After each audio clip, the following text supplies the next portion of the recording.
Chapter 545. The army headquarters building of Xianxia state was solemn and majestic, quiet and solemn. There were no so-called flowers and leaves here. The square, the building and the star flag were almost eternal symbols. At first glance, the entire army headquarters building was clearly visible. It stood in the city of Wuxia with an extremely calm and domineering air. Most of the time the army headquarters building was quiet. In this building, which was filled with the smell of iron and blood, everyone walked in a hurry. No one would make a loud noise. It seemed that everyone was in awe of something from the bottom of their hearts. But at this moment, there was a loud and angry roar in the executive minister's office on the top floor of the army headquarters building. The loud but weak voice came out of the office and spread throughout the entire floor, making the ears of some ordinary secretaries buzz. What does Li Tianlan want to do? Does he take the army headquarters and Kunlun city seriously? Does he take the overall situation seriously? Does he take Xianxia state seriously? He is the commander of the Snowdance Corps, but it doesn't mean that the Snowdance Corps is Li Tianlan's independent kingdom. Does he want to have troops in Eastern Europe? He's still too young.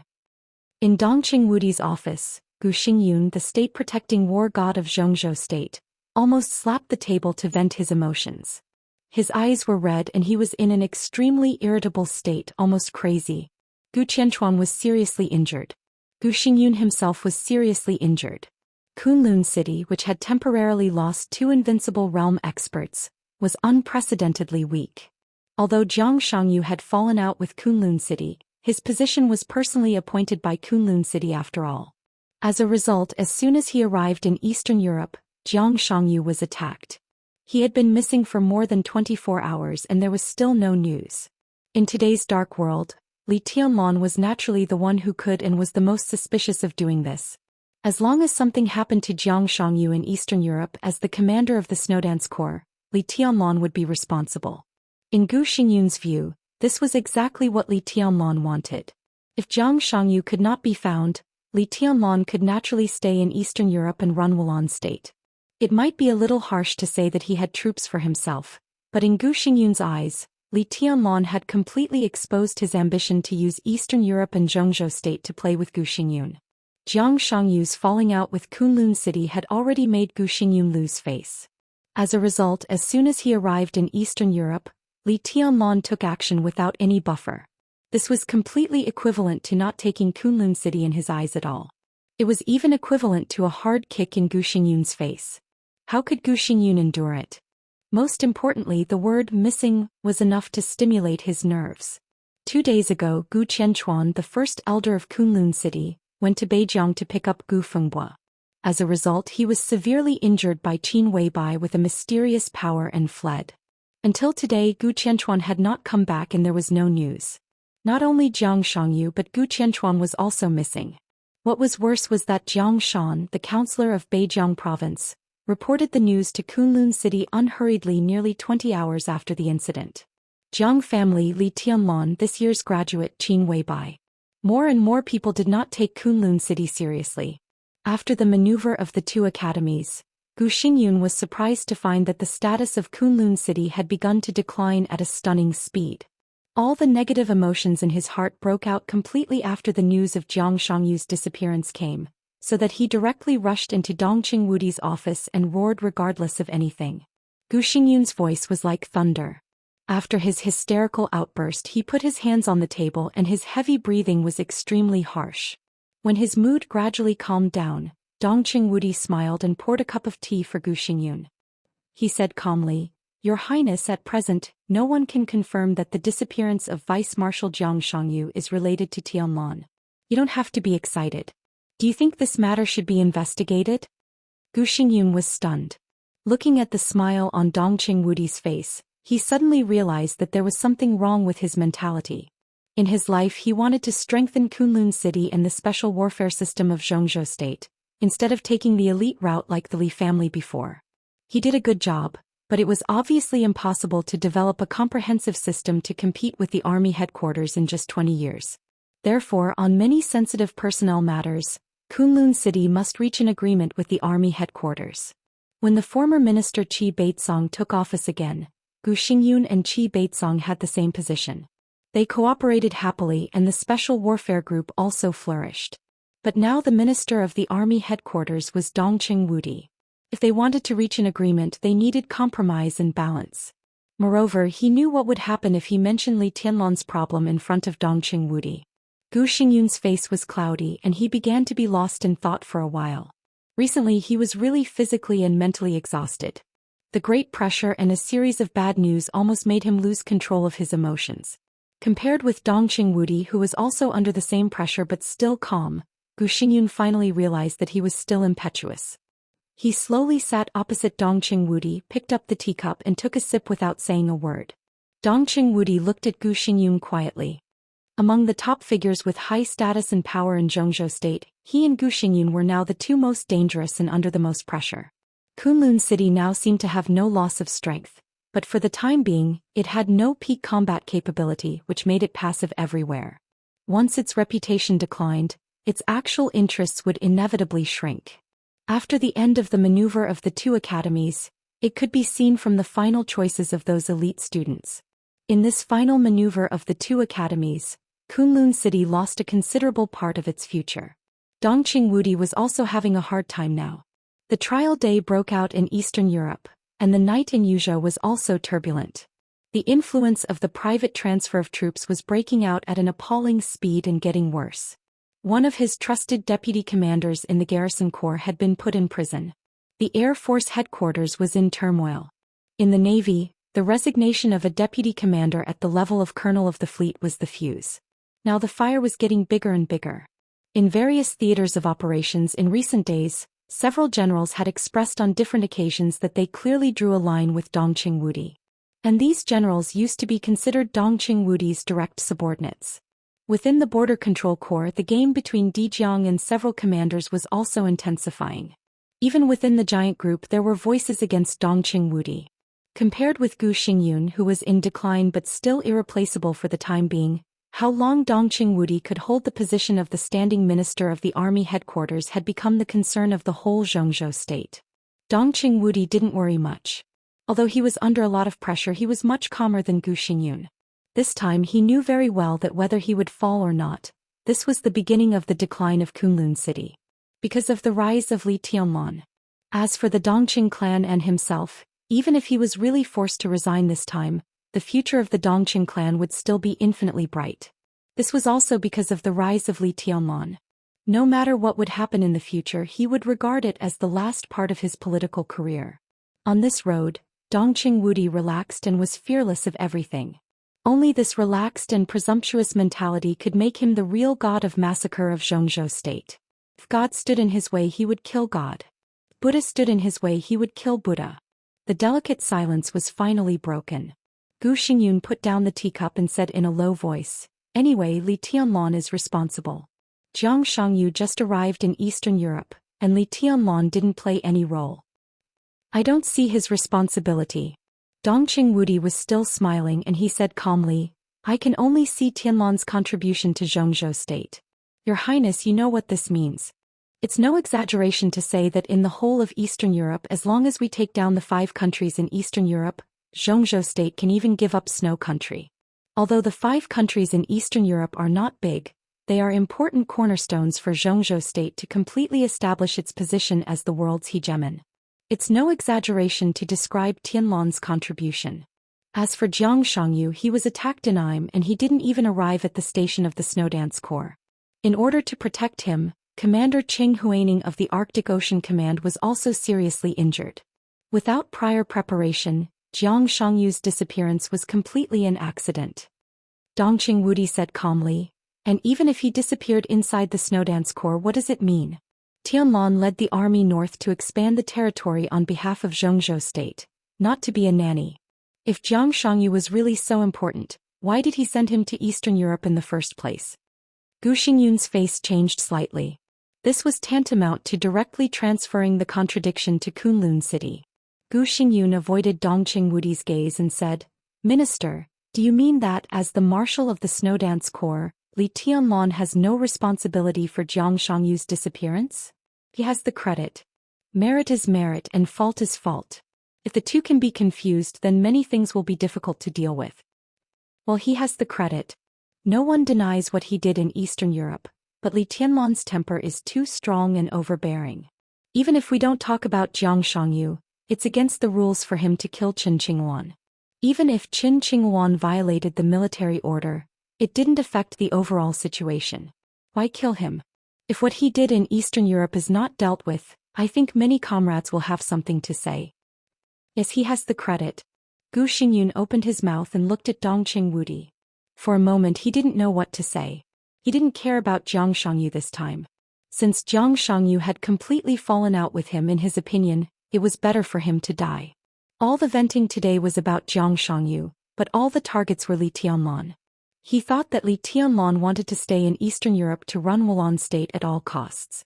Such wild ambition had touched the bottom line of Kunlun City. Gu Xingyun was even a little afraid. He had not recovered from his injury. After a long time, 3 years, 5 years, if Li Tianlan, who developed unscrupulously in Eastern Europe, returned to Zhou state again, who could control him? Gu Xingyun gritted his teeth and suddenly said, "Minister, there are some things that can't be ignored. I still suggest that Li Tianlan be transferred back to Zhou state immediately. It's better to let others deal with the affairs in Eastern Europe." What he said was straightforward and clear. Dongqing Wudi narrowed his eyes and said with the same smile, "What's the reason? Like father, like son. Everyone knows what his father is like. Now Li Tianlan is in charge of a large number of troops. Bullshit." Dongqing Wudi, who had been smiling, suddenly put on a cold face and directly swore. He looked at the stunned Gu Xingyun and said expressionlessly, "Like father, like son? Are you even qualified to comment on his father?" Gu Xingyun was stunned for a moment and suddenly became angry out of shame. "What do you mean? Don't tell me I can't evaluate one. You just can't evaluate it." Dongqing Wudi said with cold eyes, "Like father, like son? Very good. If that's the case, it's best to let Tianlan take charge of the army." Gu Xingyun stood up and pointed at Dongqing Wudi, his fingertips trembling slightly. "You are simply unreasonable." Dongqing Wudi waved his hand and said in a cold voice, "See the guest out." Chapter 546. The midsummer in Mormons was still as cold as winter. It rained in the cold winter. The endless rain seemed to drift from Reki City to the northernmost part of snow country. It was not hurried, but the rain mixed with some broken ice hit people's faces and made them feel painful. Mormons in the rain was an extremely sharp city. The everlasting night remained unchanged. It rained between heaven and earth, and it was as sharp as a sword. When Deity got off the plane, the night in Mormons was dark and hazy. He looked down at the time on his watch. In a trance, he couldn't tell whether it was day or night. Wisps of white air rose with his breath. At this time, it was the warmest season in Mormons. He reached out his hand and shook it casually. Feeling the cold rain between his fingers, he was silent for a long time. A black off-road vehicle was parked not far in front of the plane. As soon as Deity got off the plane, the door of the off-road vehicle had been opened. A middle-aged man less than 50 years old walked over quickly. The middle-aged man's appearance was not outstanding, but his every move was unusually calm. He was the kind of person who could make people feel at ease at first glance. Deity glanced at him and his eyes softened quietly. He smiled and waved at him. The middle-aged man paused and glanced at Daybreak. His eyes were a little cold. Then he walked up to Deity and said expressionlessly, "Where are you going, Your Highness?" This attitude was definitely not good. But Deity didn't mind at all. He just smiled kindly and said, "Have you had dinner? Do you want to have a bite nearby?" "No need." The middle-aged man said blandly, "Where are you going?" "Tianyin, watch your attitude." Daybreak finally couldn't bear it anymore. "Don't forget who is standing in front of you." Attitude. The middle-aged man's voice was cold. He seemed to be responding to Daybreak, but his eyes were looking straight into Deity's eyes. He was sharp and direct. "What attitude do you want?" Daybreak's eyes darkened and he was faintly angry. Deity suddenly waved his hand. "Well, we're on the same side. What's the point of quarreling as soon as we meet?" "I'm not talking to him." Tianyin looked at Deity calmly. "Your Highness, what attitude do you want?" Dawn and Daybreak's faces changed. They looked at Deity and wanted to say something but stopped on second thought. Deity fell silent. The atmosphere in the heavy rain suddenly became a little depressing. "Your Highness, Tianyin isn't." The anger in Daybreak's eyes suddenly subsided and he pleaded for Tianyin. Deity waved his hand. He looked into Tianyin's eyes and said softly, "What I want is your attitude." "My attitude is very clear." Tianyin's tone was calm. Deity took a deep look at him, walked past him and got into the off-road vehicle. Tianyin stood there, bathed in the rain, his eyes clear and stubborn. "What are you doing?" Daybreak winked at dawn, asking him to follow Deity. Then he walked up to Tianyin and questioned him in a low voice. Purgatory of Heaven Capital. Tianyin. The three masters under the god of the Purgatory of Heaven Capital were Daybreak, Dawn and Phoenix, who respectively controlled the most elite and terrifying Sinluo life-prolonging and Athanasi halls in the Purgatory of Heaven Capital. However, the code name Tianyin was not ordinary. In the Purgatory of Heaven Capital, being able to use the word Tian as a code name had an extraordinary meaning. Tianyin was the deputy captain of the Athanasia Hall. He was at the peak of the thunder-shocking realm and was also Phoenix's most important assistant. This position was very high in the Purgatory of Heaven Capital, but it was still far from deities. But the problem was that inside the Purgatory of Heaven Capital, there were too many stories about their own positions. How could a simple position determine the hierarchy? The relationship between Tianyin and deity was no less than that between Daybreak and deity. But even so, he still thought that Tianyin's performance was a bit excessive this time. Secretly competing with His Highness and confronting deity were two completely different concepts. "Nothing," Tianyin said expressionlessly. "Nothing. Why are you crazy?" Daybreak sneered. Tianyin looked at the falling rain in the night. After a long time he said faintly, "The rain is too heavy. I don't like it." He turned around and walked to the off-road vehicle. Daybreak looked at his back quietly. Tianyin's back was straight, but he felt a trace of loneliness from this straightness. Daybreak was a little annoyed and lost in thought. Loneliness. He had never thought that Tianyin would feel lonely among them. This was a real brother who had saved him, Daybreak and even deity. He was also a brother who had been saved by him and deity. On the battlefield they could trust each other with all their lives. He would be lonely. But Daybreak shook his head hard and walked to the off-road vehicle. The rain in Mormons was too heavy, and the Purgatory of Heaven Capital was too big. In the vast Purgatory of Heaven Capital he suddenly wanted to know who else would feel lonely. The off-road vehicle turned around and left in the increasingly messy heavy rain. Tianyin was silent as he drove. "Did we get anything in Mormons?" Deity broke the silence and suddenly asked. "No." Tianyin shook his head. He was a little serious, but his tone was still a little bland. "The Samsara Palace left almost no traces here. We have checked in all fields, but there is no trace of the Samsara Palace. After the collapse of the Polar Ground Alliance, I investigated some members of the Polar Ground Alliance and found a lot of things. There are a total of 22 four-star deacons who may be from the Samsara Palace, but it is only a possibility. According to our analysis, the lowest possibility is less than 5%, and the highest possibility is only 17%. Again, we haven't found any evidence at present." Deity did not speak, but the corners of Daybreak's eyes twitched and they looked at each other. Before the collapse of the Polar Ground Alliance, it was the largest and only superpower in Eastern Europe. In this behemoth spanning many countries in Eastern Europe, deacons were the real main force. The highest level of deacons was 5-star, and above them were the members of the alliance. It was no exaggeration to say that any 4-star deacon was a respected middle-level or high-level figure in the Polar Ground Alliance.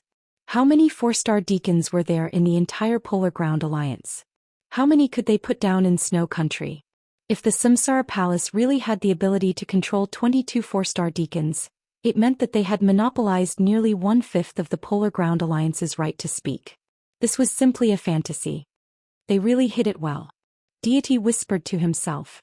The Purgatory of Heaven Capital had started to make arrangements in Mormons more than 3 years ago. The earliest time was even before the final Battle of East Island. At that time, Zhou State was still plotting against East Island. The master of Samsara Palace had just made an appointment to fight Gu Xingyun, and Daybreak had the first talk with Qin Weibai. In the end, there was the overall situation of the cooperation between the Samsara Palace and the Purgatory of Heaven Capital.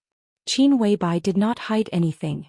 With East Island as the beginning and Eastern Europe as the end, The whole orderly but extremely complicated plan had been told to deity from that time. Mormons would be the end of everything, and it would also be the place of the final battle. Deity naturally had to plant the seeds in Mormons as soon as possible. And the first batch of people to be sent to Eastern Europe, of course, had to be the kind of people he absolutely trusted and would not have the slightest doubt. There were 80 such people. Tianyin was the leader of this group of people.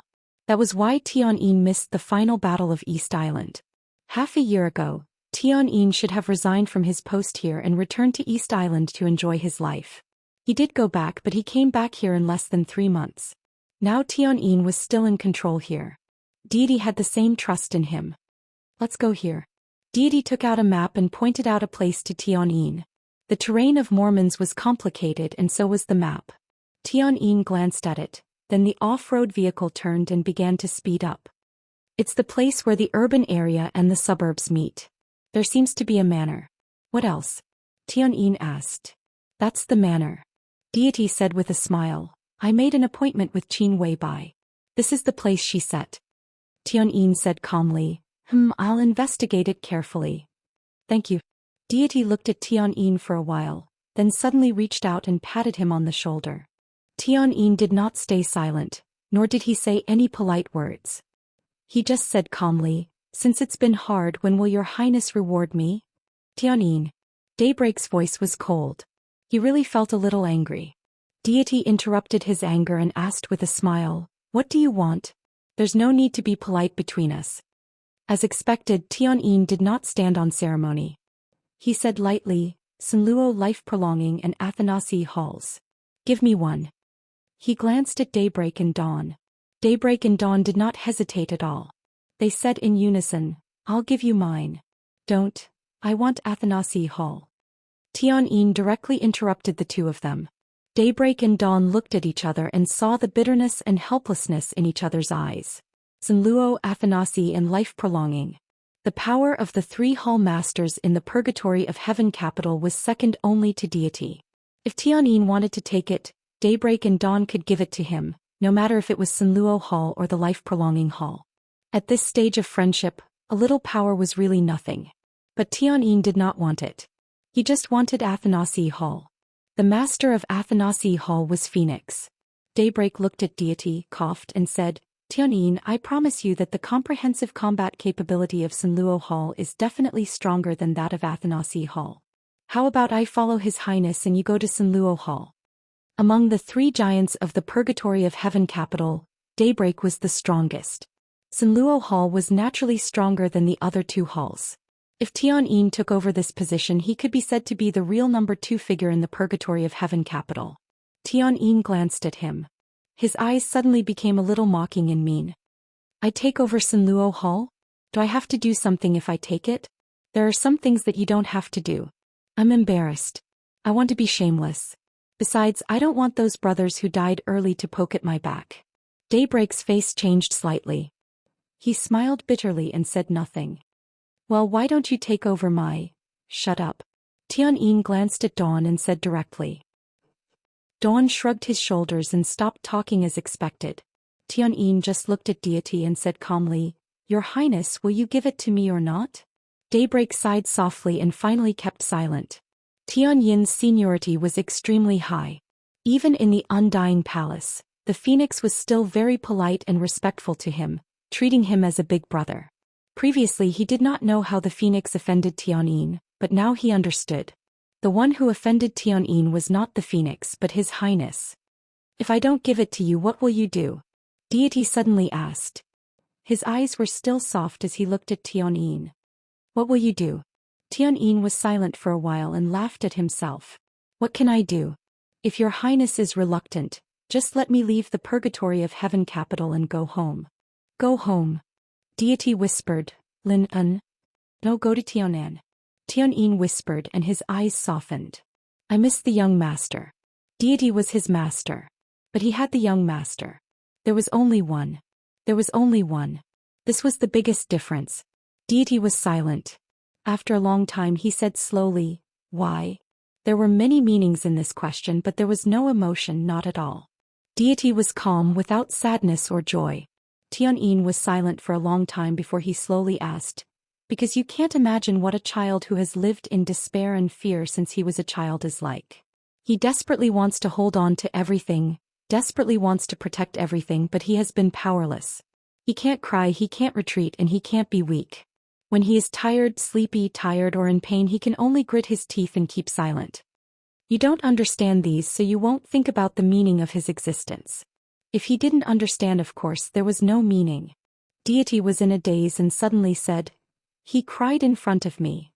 Yes, in front of you and only in front of you. Otherwise, who else can he be in front of? Only when he is in front of you he feels that he is a child. Tianyin laughed mockingly and was extremely cold. But I don't think he will think so now. Deity's heart ached for no reason and he was silent. The car moved slowly on the flat road in the wind and rain. The street lights on both sides were gradually receding. After going around and around for nearly an hour, when the off-road vehicle was about to leave the city, Deity finally saw the manor built between the darkness and the light. The off-road vehicle stopped at the gate of the manor. 2 security guards in front of the door walked over quietly, looked at Deity and asked politely, "Who are you looking for?" Deity opened the door and got out of the car. He stood in front of the door and looked at the manor in the dark. The manor was hazy, as if it was shrouded in a faint white mist. The temperature was 0 degrees and it was raining all over the sky, but the inside of the manor was like heaven. There were clusters of flowers, green grass, and dense trees. In the huge manor, every corner was full of vitality. It was full of vitality. Deity looked at everything in the manor with a complicated look in his eyes. After a long time he slowly said, "Tell Qin Weibai that I am here." The wind and rain between heaven and earth suddenly quieted down. In an instant the deep darkness seemed to completely solidify in an instant. Tianyin opened the door. Daybreak was ready to get out of the car. Dawn was going to speak. Deity was going to take a step. But everyone's movements froze in place in an instant. Deity's body tensed up and he looked into the depths of the manor. A little darkness stretched out in his hand. In an instant, the ink in his hand had turned into a huge and ferocious black sickle. Before entering the door, Deity had already entered the fighting state. A wave of incomparably violent emotions suddenly filled the world.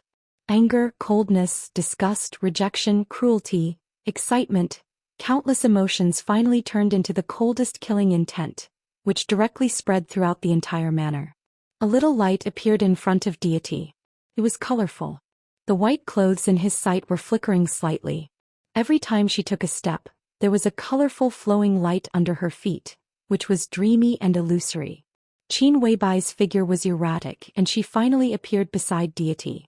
The killing intent between heaven and earth had completely condensed in one place, as if thunder would break out at any time. Qin Weibai's body was filled with colorful light and she looked ethereal. Deity did not look at her but stared at the nothingness behind her. After a long time he slowly said, "Is this the sword phoenix mentioned?" Qin Weibai nodded and said apologetically, "It has a bad temper and I can't control it." Deity smiled with a complicated meaning. Qin Weibai said calmly, "Your Highness, since you are here, why don't you go in and sit down and talk slowly?" Chapter 547. Reki City finally ushered in the long-lost peace. With the withdrawal of the Purgatory of Heaven capital and the Vatican, the entire Wulan state became completely calm. Prime Minister Rieker became extremely busy. He dealt with the media, gave a speech to the people of Wulan state, strengthened their confidence and looked forward to real peace. At the same time he had to let his trusted subordinates infiltrate the various systems of Wulan state bit by bit. In addition he had to negotiate with the Rekvia family, prepare for next year's election, and receive Li Huaqing, the president of Zhongzhou state who would soon visit Wulan state. He also had to rebuild the presidential palace. Wulan state was very busy. Everyone was busy. President Li Huaqing's private plane would arrive at Reki City International Airport at 7 o'clock tomorrow morning. It seemed like a visit but also like a tour. The calm and busy atmosphere impacted all levels of Wulan state with an unprecedented force, like big waves, strong winds and heavy rains. The general trend was mighty and the former rules began to disappear one by one. In Wulan state, wherever the will of Zhongzhou state went, there would be new rules. From tomorrow on, Wulan state would officially enter a new era. The entire country, whether it was anticipation or unwillingness, joy or anger, Everyone was preparing for the new era. Every minute and second of Prime Minister Riker's time was extremely precious. Under such circumstances he could sit outside Li Tianlan's study and wait quietly for 3 hours without showing the slightest anxiety, which showed the strength of the Prime Minister's heart. Li Tianlan was not in a hurry. Zhang Xiangyu's disappearance did not seem to bring him much pressure. As soon as he learned the news, he only sent a small number of people to find Zhang Xiangyu's whereabouts. After sending people out, Li Tianlan had not asked what the result was until now. There was no vice-marshal in the Snowdance Corps. All the tasks were on the 2 deputy marshals, Cool Breeze and Drifting Cloud. There were Riker and Rekvia in Wulan State. After the war, Li Tianlan had plenty of time. All he could do was wait. They were waiting for Li Huaqing to visit Wulan State. Other than that, he spent most of his time meditating and honing his sword intent. Ever since he was young, he firmly believed that power, wealth, and everything else could be fake, but only his own strength could be real. It was also the most basic thing. The storm in Reki City gradually subsided. The rainy season was over and winter was coming. When Li Tianlan woke up from meditation, the cold sword intent in the room had almost frozen everything in the study. A few steady heartbeats were audible to his senses. For clarity, Li Tianlan looked around. There was a soft couch in the study. Beside him was Dongqing Rushi, and a little farther away were Lin Yuxian and Li Wangxing. Together with Li Beiyan and Ning Qianqing, they would be his core team in the future. Li Tianlan was never stingy with them. The whole world knew that his swordsmanship was perfect. When he practiced martial arts, he deliberately called Lin Yuxian and Li Wangxing over and imparted his understanding of swordsmanship to them without reservation. As for how much they could comprehend, it depended on their respective talents. Now it seemed that everyone had gained something. Dongqing Rushi had broken through to the peak of the thundershocking realm for a while, and now her realm had been completely stabilized. Li Wangxing also showed signs of breaking through to the peak of the thundershocking realm. Lin Yuxian's progress was undoubtedly the slowest, but it was not because his talent was the worst. It was because all aspects of his conditions were close to perfection. After he broke through to the peak of the thundershocking realm, even Li Tianlan's kendo did not help him much. This might be the most gratifying thing for the Lin clan. Obviously, Lin Yuxian was about to find his own way.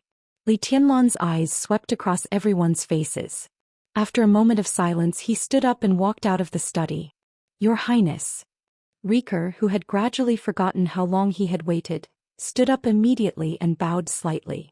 Li Tianlan nodded, waved his hand and motioned for him to sit down. "Why are you here?"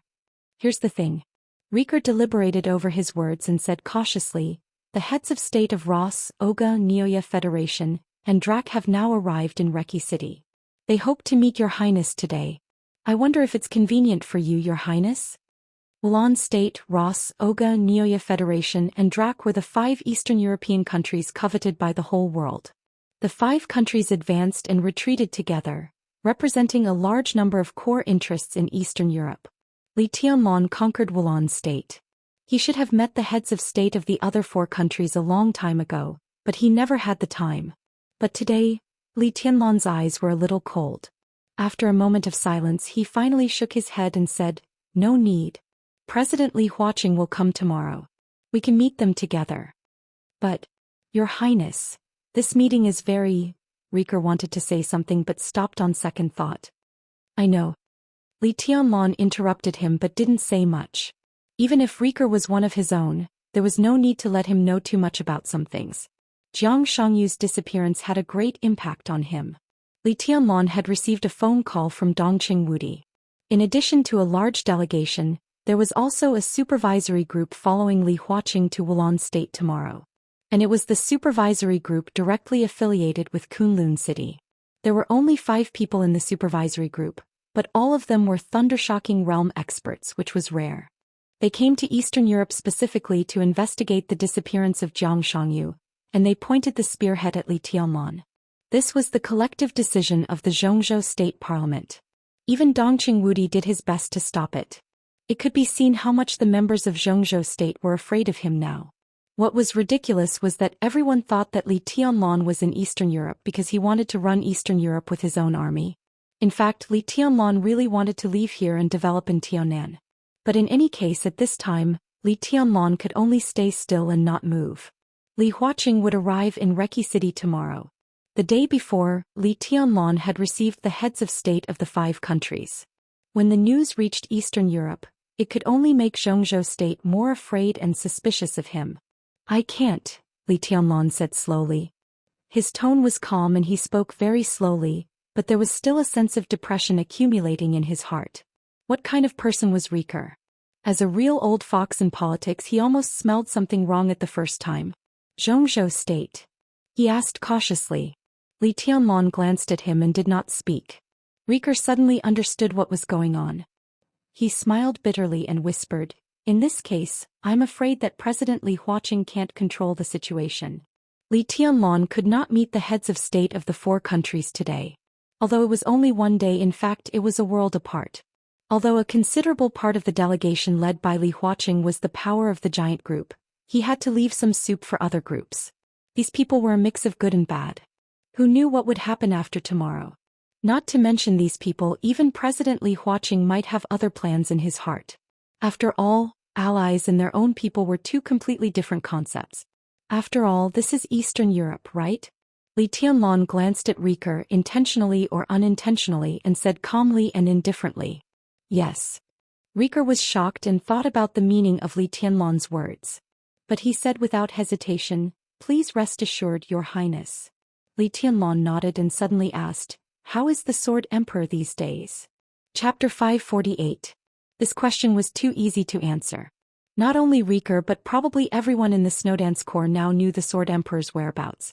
The Sword Emperor didn't do anything. She simply couldn't be more obedient. He didn't do anything. Rick pondered seriously for a moment before he said, "Presently, the Sword Emperor is very idle every single day. He drinks tea and drinks wine. Besides that, he spends most of his time practicing calligraphy." Practicing calligraphy? Li Tianlan was in a trance for a moment. Riker nodded as if he suddenly thought of something and then said, By the way, His Majesty asked the Snowdance Corps to prepare 2 sets of Han clothes for him yesterday. It was a very strange request." Li Tianlan did not speak. The kimono of East Island was similar to the Han costume with wide robes and wide sleeves, but the latter was more complicated, gorgeous and exquisite than the kimono. On the eve of Li Huaqing's visit to Wulan State, Wang Tianzong wanted to wear this ancient costume. In a sense, it was tantamount to showing that he still had his heart in Zhou State.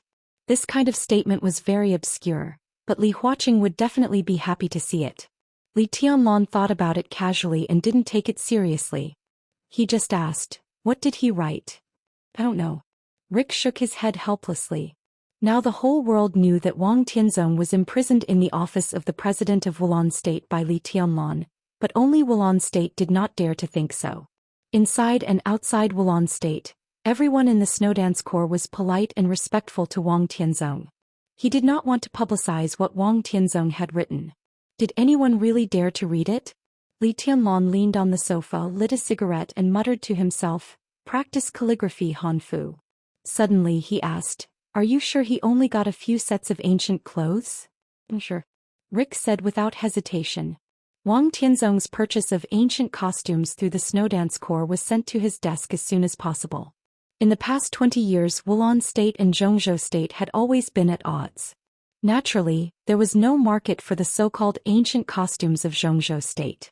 Riker still asked someone to buy them from Im and carefully checked them several times before handing them to Wang Tianzong. He personally took over all of this and watched them being sent to Wang Tianzong. There could be no other things in between. Li Tianlan took a drag on his cigarette and fell into deep thought. He completely let go of the matter of the ancient costume. He was thinking about why Wang Tianzong wanted to practice calligraphy. His thoughts kept drifting away. He thought of the Li family, the Lin clan, the Wang family of Beihai, and even more than 20 years ago. When he was at the border of Zhou State, Li Honghe made him practice calligraphy every day since he was a child and even before he left. A worn-out writing brush landed on the yellowish-white rice paper. Every stroke was a sword light. But this was not the path of the Li family. The Li family's 24 moves of sword only wanted the sword energy to be sharp and break the sky. This was also not the path of the Wang family of Beihai. The martial arts of the Wang family of Beihai broke out in an instant and became invincible in the world. But now Wang Tianzong was practicing calligraphy. Every move of the Sword Emperor of Xianxia state was not meaningless. The Lin clan began to become clear in his mind. He thought of Lin Youxian's attack in front of him.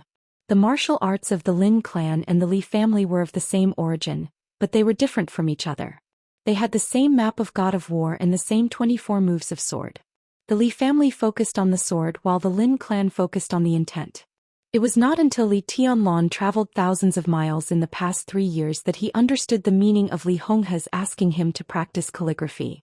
His sword intent became perfect in the 3-year journey, and the starting point of all this was that worn-out writing brush.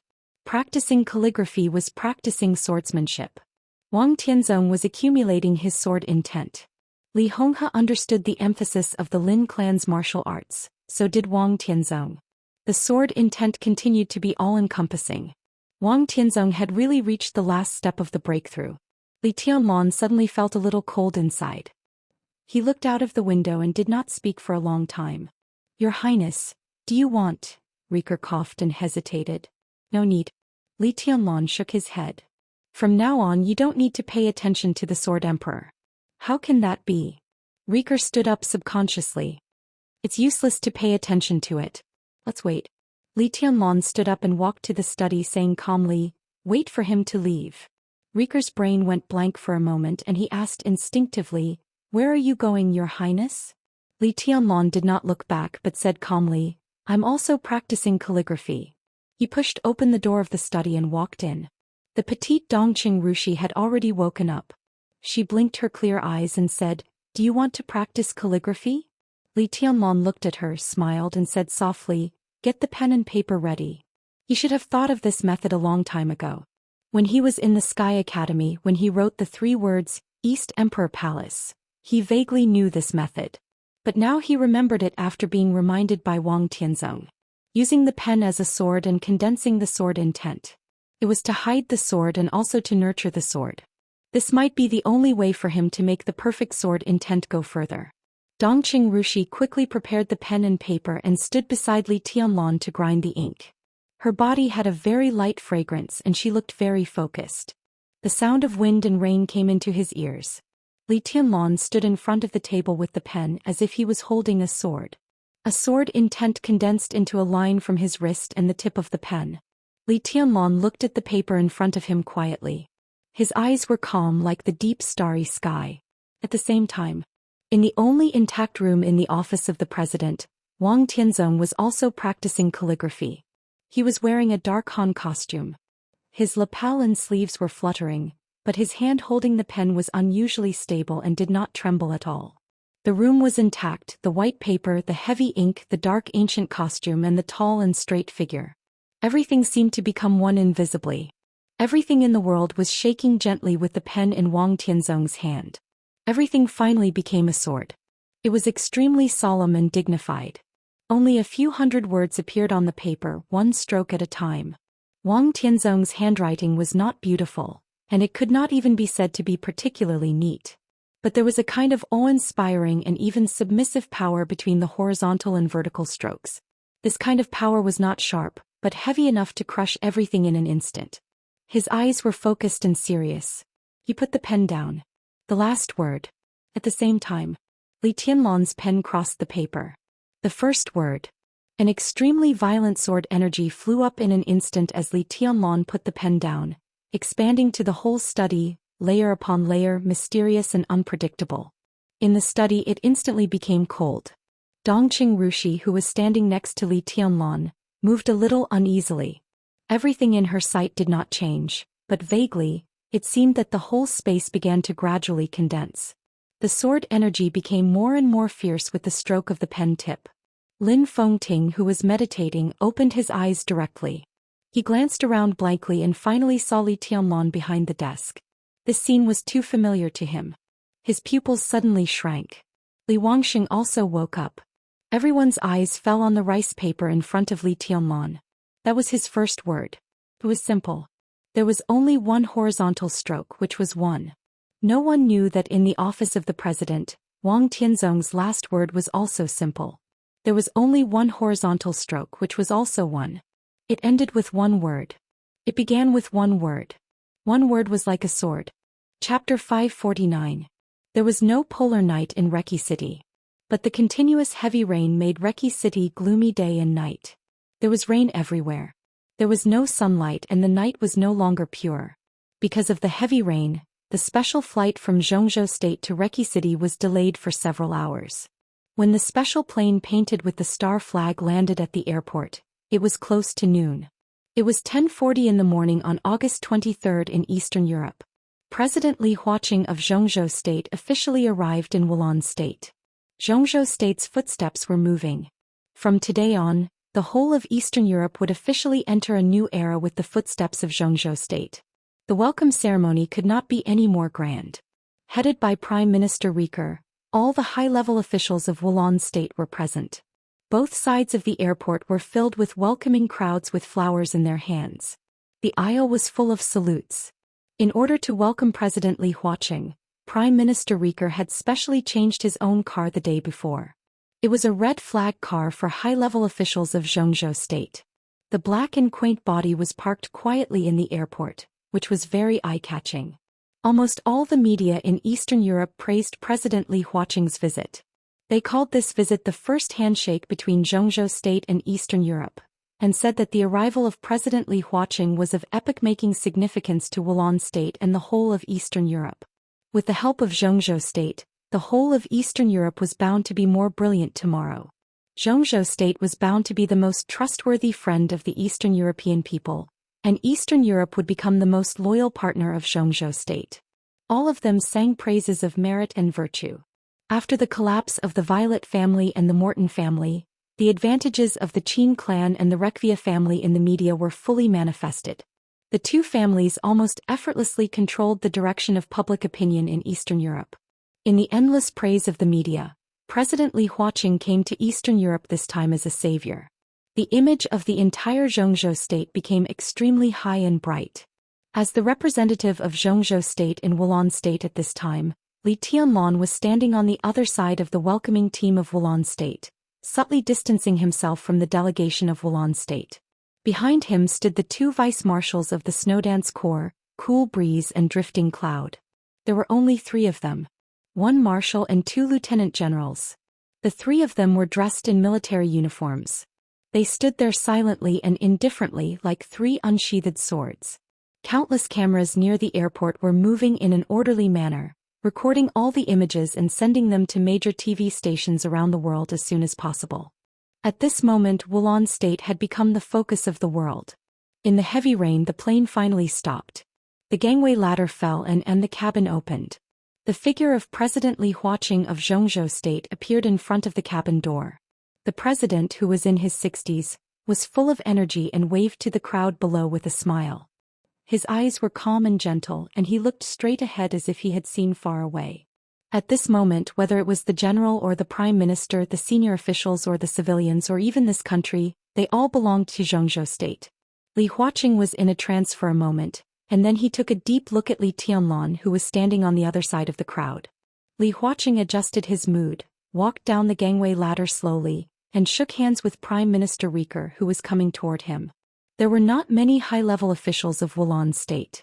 Rieker followed him and introduced everyone's duties in detail. It was not known whether Li Huaqing was listening or not, but he just nodded with a calm smile. After shaking hands with the last high-level official of Wulan State, Li Huaqing walked up to Li Tianlan. Li Tianlan, who was dressed in military uniform, stood taller. His expression was calm and he raised his hand to salute. "You're very good. The Snowdance Corps is very good." Li Huaqing stood in front of Li Tianlan and his voice was soft and clear. "Thank you, Marshal Li." He reached out his hand and tidied Li Tianlan's military uniform and rank. Then he raised his arm and saluted back solemnly. In an instant the flashing lights of countless cameras connected into one. The next second the whole world was in an uproar. Because countless cameras directly captured the epaulets on Li Tianlan's shoulders. The dark world was okay. But ordinary people all over the world could not believe their eyes. For ordinary people, they might not understand what the sharp sword on Li Tianlan's epaulette meant, but few people did not know what the 4 golden stars surrounded by the golden olive branch meant. Marshal of Zhou State. Such a young marshal. The TV screens of various countries froze on Li Tianlan's face and epaulettes. The combination of the young and calm face and the golden epaulets brought an almost unforgettable impact and made everyone's heart surge. This might be the first time that the special warfare system of Zhou State appeared in front of the world. At this moment, it was raining in Reki City. But Li Tianlan stood in front of Li Huaqing and the whole world under the rain, and he was unprecedentedly brilliant. Mormons. In the living room of the manor, Li Tianlan's face appeared on the ultra-clear TV screen. A white and slender palm gently touched Li Tianlan's face across the screen, gentle and almost careful. Qin Weibai's fingers moved gently on the screen. She stared deeply at the picture on the TV, and her warm eyes were full of intoxication. "Is he handsome?" she asked suddenly. The picture on the TV began to change. Qin Weibai turned around and looked at a woman behind her. She was dressed in a white dress. The woman behind her was dressed in a white robe. "Handsome," the woman in the white robe said softly. She was tall and slender and her face was exquisite. She looked dreamlike and perfect without any flaws. "You really have a good eye." She looked at Qin Weibai and exclaimed sincerely. "Do you like it?" Qin Weibai asked softly. The woman hesitated and lowered her head. Light footsteps sounded outside the door.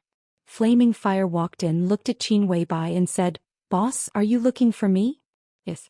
Qin Weibai nodded, turned to look at the screen and said calmly, "Since the president is here, our plan should start. Inform him to get ready for action." The Flaming Fire, who had been prepared, nodded. She took 2 steps back and was ready to leave. But the moment she turned around, her eyes inadvertently swept over the woman in the white robe behind Qin Weibai. The woman just raised her head and their eyes met. The woman in the white robe looked a little surprised. But Flaming Fire's body suddenly stiffened. She stared at the woman in her sight as if she had seen a ghost. "Go and do your work." Qin Weibai's cold voice sounded. Flaming Fire suddenly came to her senses, turned around subconsciously and left. Before she went out, she staggered and almost fell down. Qin Weibai turned to look at the woman in the white robe behind her. She was dreamlike, perfect and flawless like a phantom. She was silent for a long time before she repeated her question, "Do you like it?" The woman in the white robe hesitated. Qin Weibai said directly, "I'll give him to you, okay?" Chapter 550. There was a dead silence in the room. Only the voice on the TV screen was endlessly praising the friendliness, tolerance and fraternity of Zhou State. More than 80% of the people in Wulan State were eagerly looking forward to the cooperation between Wulan State and Zhou State. Everything was so beautiful. But the reality was so cruel. News and reality were like 2 different worlds. The screen was constantly switching. President Li Huaqing. Prime Minister Riker. Many high-level officials of Wulan State. A large delegation. The young, sharp and calm marshal of Zhou State, who was as deep as the starry sky. In the constantly switching pictures, a group of people walked to the black car with a red flag at the airport. Prime Minister Riker took 2 quick steps, bent down and opened the door for Li Huaqing himself. This scene fell into the eyes of people all over the world. The salute and cheers seemed to pause for a moment. The news also paused for a moment. Li Huaqing smiled and sat in the back of the car. But Prime Minister Riker did not get up. He still kept his bent posture and waited with a smile on his face. The young marshal who had shocked the world looked at Riker with a smile and also got into the car. Riker straightened up and carefully closed the door.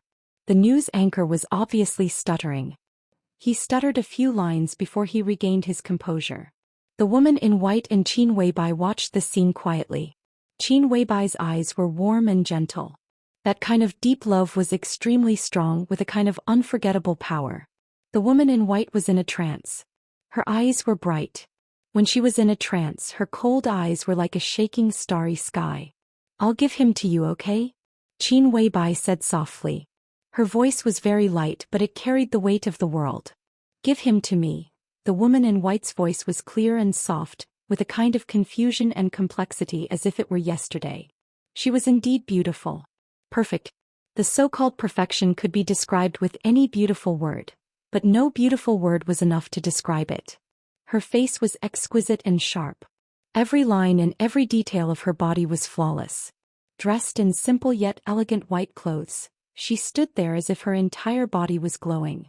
Noble and holy, cold and pure, She was devastatingly beautiful, like a grand and magnificent dream. Her voice was light, clear and soft. He has always been mine. Qin Weibai was silent for a while. Then he nodded. That's right, he's yours. She looked into her eyes. So, do you love him? A hint of confusion appeared in the woman's sparkling eyes. I don't know. She moved her feet lightly and sat on the sofa at the side. A book was placed next to the sofa. It was neither thin nor thick, and its cover was a vast expanse of white. Her slender fingers took the book and opened it. The handwriting inside was not printed but handwritten. The handwriting was delicate and every stroke was carefully written.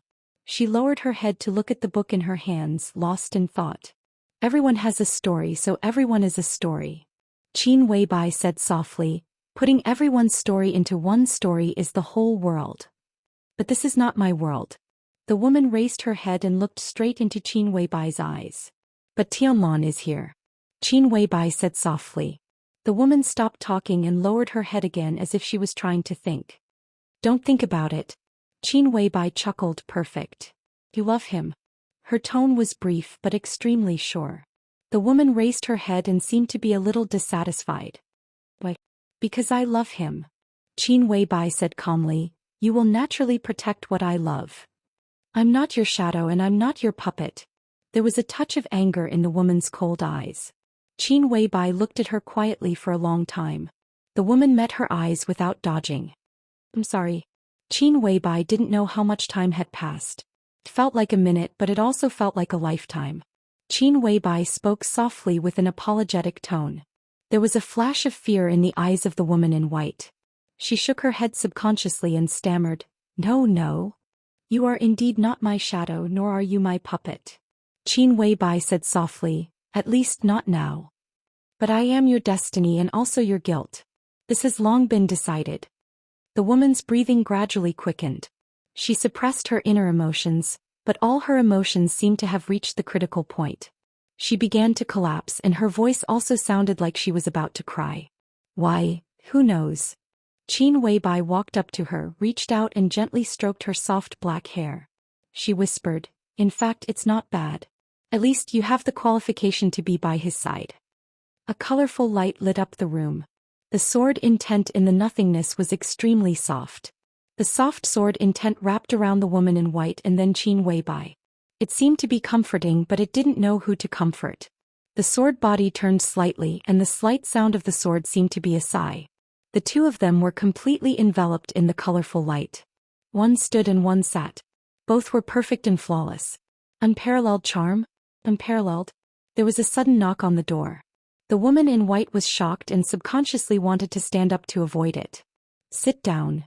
Qin Weibai whispered, Mr. Lin is not an outsider. The woman in white hesitated and slowly sat down. Qin Weibai sat beside her, looked at the door and said, Please come in. Lin Fengting walked in from the outside with a chuckle. He saw Qin Weibai and the woman in white sitting on the sofa at the first moment. Even Lin Fengting, who had a strong will and had seen too many bizarre things in his life, was stunned for a moment and dazzled.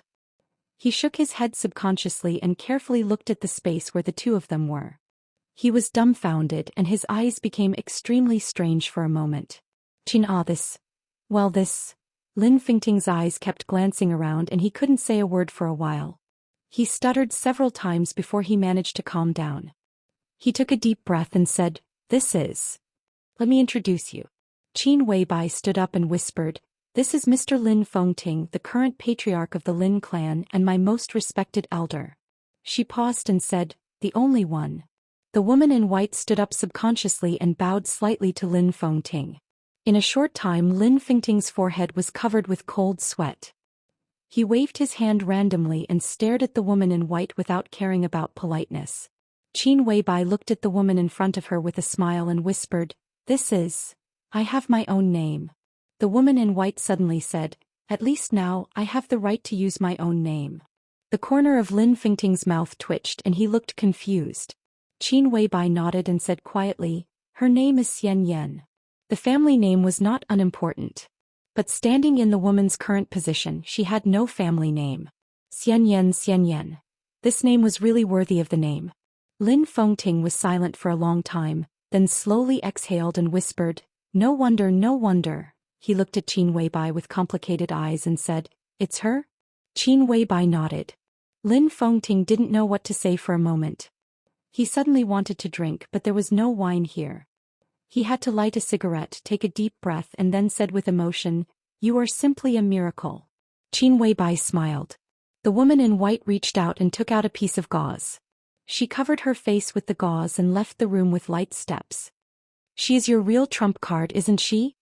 Lin Fengting looked at Qin Weibai, and no one knew what kind of emotion was contained in his tone.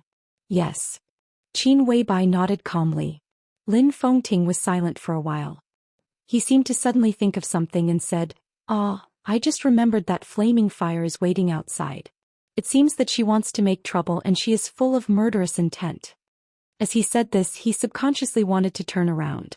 Qin Weibai had turned on the monitor outside the door and said calmly, "It's okay." A sword light lit up on the monitor outside the door. The sword light was cold and sharp. Flaming fire held the long sword in her hand, and the blade fell steadily on the neck of the woman in white.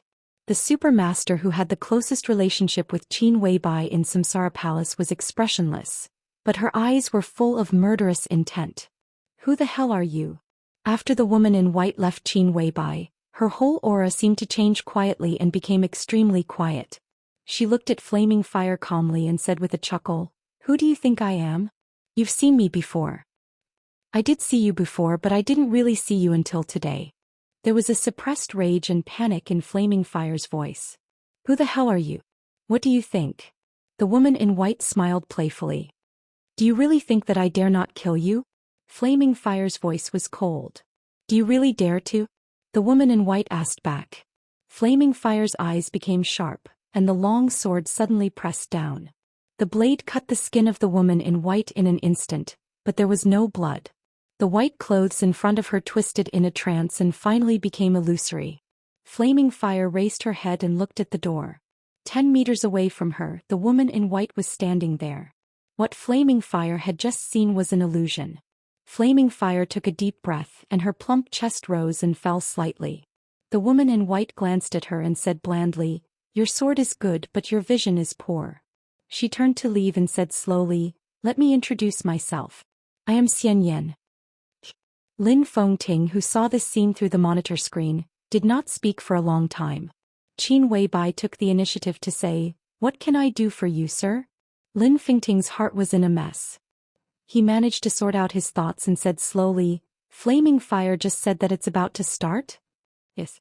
Qin Weibai poured a cup of tea for Lin Fengting. "It's time. But in the current situation, where do we start?" Lin Fengting asked. "The situation in Eastern Europe should naturally start from Eastern Europe," Qin Weibai said calmly. Lin Fengting was silent for a while and then tentatively said, "The chaos in Eastern Europe began with the collapse of the Polar Ground Alliance. The base alliance is not far from here. Their headquarters can be said to be here." Qin Weibai whispered, "Since the chaos started here, it will end here. Let's start with the Polar Ground Alliance." Lin Fengting took a deep look at her and did not speak. "If I say that Sir is my most respected elder, will you believe me?" Qin Weibai suddenly asked. "Of course not." Lin Fengting laughed. "Boss Qin, what kind of person do you think so highly of me? There must be a reason. Because of your friendship, because of the saint of the Lin clan." Qin Weibai finished a cup of tea, stood up and said slowly, "I don't know the result of this battle. I want to ask you something." Lin Fengting nodded. "Go ahead. If I die, everything in the Lin clan for 20 years can be handed over to Xianxia. I only ask for a cemetery. Then my ashes can be buried on the hill behind the flowing light waterfall of the Lin clan." Qin Weibai whispered. Lin Fengting's face changed and his eyes were a little bitter. "If I am lucky enough to survive," Qin Weibai laughed. "At that time, please take me away, sir." Leave. It was normal to leave. Qin Weibai's voice was also very ordinary, but Lin Fengting heard a touch of determination. Lin Fengting stood there without saying a word.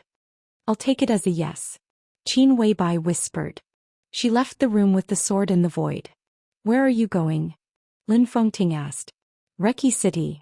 Qin Weibai's voice was calm and distant. Lin Fengting walked to the window and looked at the night rain outside. Under the polar night, whether it was noon or late at night, it was night and heavy rain outside the window. The darkness gradually became deeper. Lin Fengting could already see the end of everything. That was the end of the old era. It was coming to an end. There must be an end. Chapter 551. The rain beat on the car window and the sound was messy and hurried. The atmosphere in the car was depressing and dull. Li Huaqing looked at the scenery outside the window with a smile. Through the rain, the scenery was blurred and his eyes were a little blurred. Your Highness, Mr. President, shall we go straight back to the hotel? Rieker sat in the passenger seat and turned around to ask. Under normal circumstances, when the president of Zhou State visited Wulan State, he naturally had to stay in the office of the president temporarily. But now the office of the president had become a ruin, and only Wang Tianzong's room was still intact. Wulan State could only temporarily arrange the distinguished guests of Zhou State in the hotel. Li Huaqing sensitively noticed the order of Rieker's address. He smiled and said softly, I'm a guest. I'm here for a lot of things but not much. Mr. Prime Minister, we must have a good chat when we have time. Of course. Rieker nodded quickly and thoughts kept turning in his mind. Li Huaqing only had 5 days to stay in Wulan State, and the other 2 days had to travel to the other 4 countries. Time was very tight. This was his first day. Li Huaqing had a reason to do a lot of things, such as arranging a meeting with the high level of Wulan State and signing the agreement as soon as possible. He also wanted to see Wang Tianzong, who was imprisoned in the office of the president, or visit the Snowdance Corps. In addition, Wulan State also prepared a very high-level banquet. The theme of the banquet was the future development of Eastern Europe. As Zhou State's position in Wulan State gradually stabilized, the general trend of the whole Eastern Europe gradually stabilized. Everyone knew that if they wanted to survive in Eastern Europe and live well in the future, they had to depend on Zhou State. Therefore, at this banquet, Wulan State sent invitations to countless families and groups throughout Eastern Europe. At the same time, the delegation brought by Li Huaqing also participated in the banquet. This was the first large-scale banquet held by the forces of Zhou State and Eastern Europe. To some extent, it could almost determine the pattern of Eastern Europe for at least decades. This could be said to be the most important thing. But the funny thing was that the time of the banquet had not been accurately set yet. Rieker had to wait for Li Huaqing's nod. He thought for a moment and said tentatively, Mr. President, here's the thing. Wulan State has prepared a very grand welcome banquet. Tonight, I don't know. Put it off for the time being. Li Tianlong suddenly said, tomorrow night. Rick was stunned. He subconsciously wanted to nod, but he felt that something was wrong. He could only continue to look at Li Huaqing, but his eyes were obviously a little perfunctory. Li Huaqing's smile remained unchanged. He looked at Li Tianlong and said softly, Tianlong, do you have a different opinion? Li Tianlong looked at the wind and rain outside the window. Under the wind and rain, Reki City was desolate. On that day, his sword lit up in front of the Caesar Hotel and tore up half of the city. The sword was 10,000 meters long, and the damage left in the city had not been repaired yet. At this time, Wulan State was much more lively, but there were still some traces of the war. The Snowdance Corps has 20,000 people. Li Tianlong said calmly, from I'm to here, more than 2,000 soldiers have fallen. We marched all the way, covering a distance of hundreds of miles and stained with blood all the way. On the night we beat back the dark forces, more than 1,200 soldiers of the Snowdance Corps fell in this city. We can achieve what we have now because the Snowdance Corps has paid nearly 4,000 lives. Rick's face was a little pale and he was fidgeting. Li Tianlong's voice became calmer and calmer. Whether it was an invincible realm expert or the coalition forces of other countries, the Snowdance Corps has never retreated. We fought all the way from Im to Reki City. There was no deserter in the Snowdance Corps. They all died in a dignified battle, so they are all martyrs. This city and this country will be engraved with the brand of Zhou State in the future. But no one should forget everything here. It has been dyed red by the blood of the martyrs of Zhou State. He turned to look at Li Huaqing and said calmly, Mr. President, you shouldn't forget. Li Huaqing was not embarrassed. Instead, he looked solemn.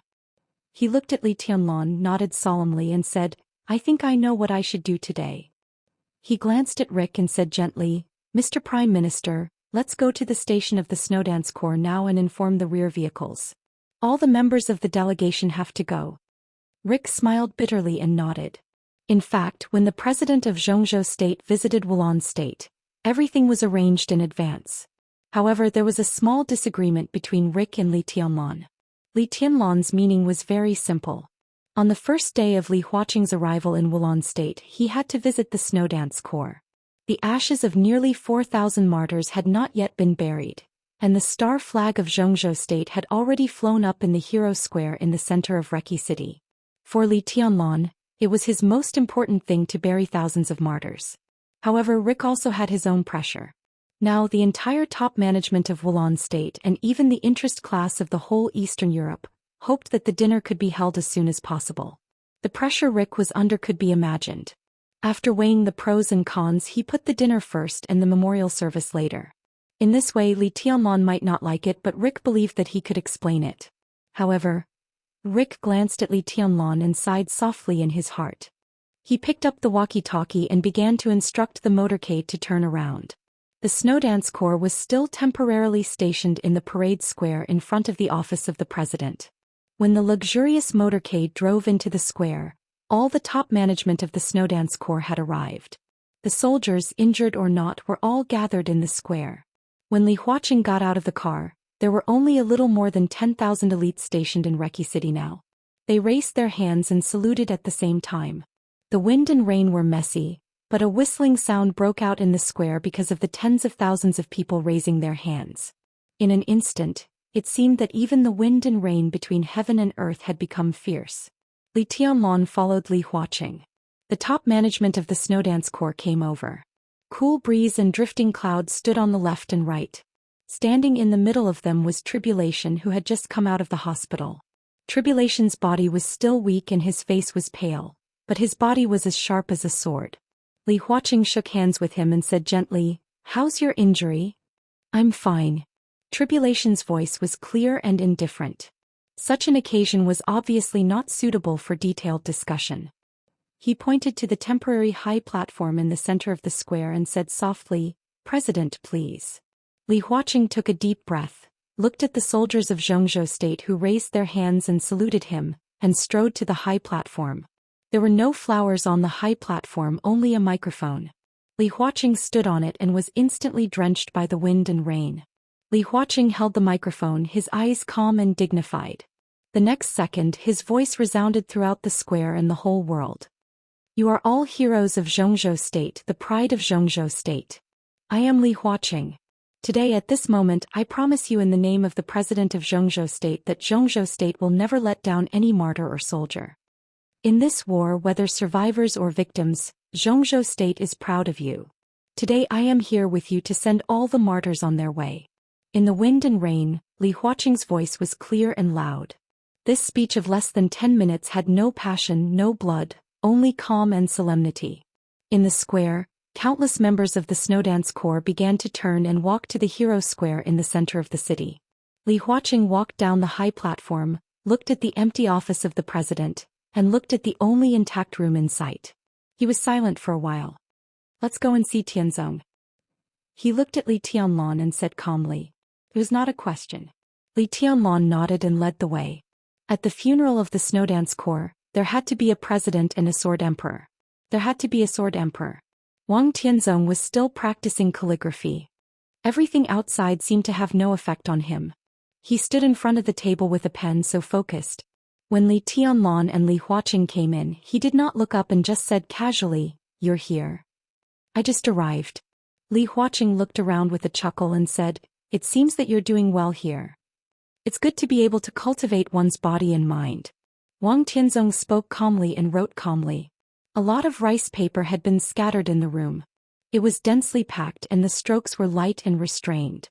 At the end of each stroke there was a character.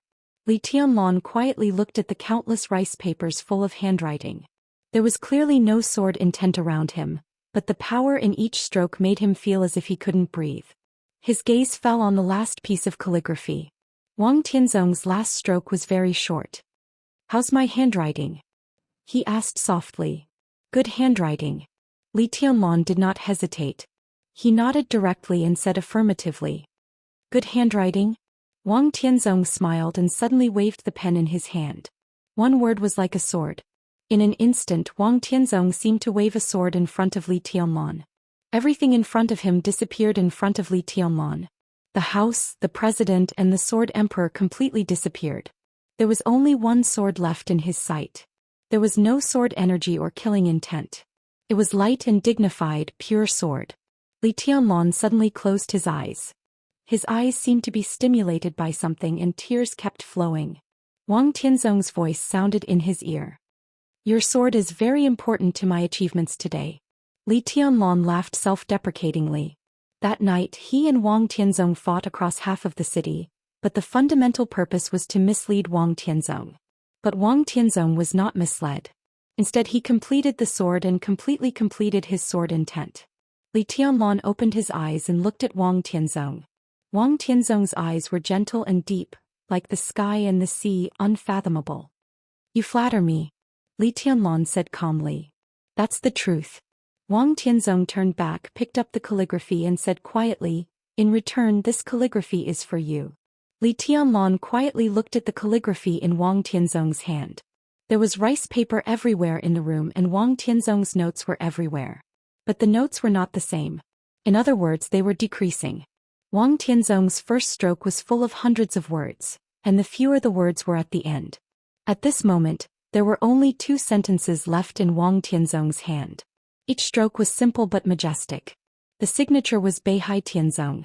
There was no surname. With Beihai there was no need for a surname. Li Tianlan stared at the handwriting in front of him. 2 simple sentences, but they showed the spirit of the Sword Emperor. The unparalleled sword in the world. I am the most ambitious person in history. Between the strokes, the sword intent formed a storm and completely swallowed Li Tianlan. I am the most ambitious person in history. What a peerless sword. Li Tianlan was silent for a long time before he said in a hoarse voice, perfect. Chapter 552. For Wulan State, the Hero Square in Reki City had been endowed with a lot of sacred meanings since the founding of the country. This was the resting place of heroes and the origin of countless epic legends. There were countless monuments in the huge Hero Square, and each monument represented a soul-stirring story. This was the most sacred place in Reki City, and it was also the cemetery chosen by Li Tianlan for the victims of the Snowdance Corps. It was raining heavily and the sky was dark. Tens of thousands of elites of the Snowdance Corps had completely surrounded the Hero Square. There were 3 extremely tall flagpoles in the center of the square. The star flag of Zhou State was hung on the highest flagpole. Even in the heavy rain it was still flying. A little lower than the star flag was the flag of Wulan State, and the flagpole on the left side of the star flag was still empty. Cool breeze and drifting cloud, dressed in military uniform, stood under the flagpole, holding a scarlet military flag and standing solemnly. The usually quiet and elegant Hero Square had been completely replaced by a warm scarlet color.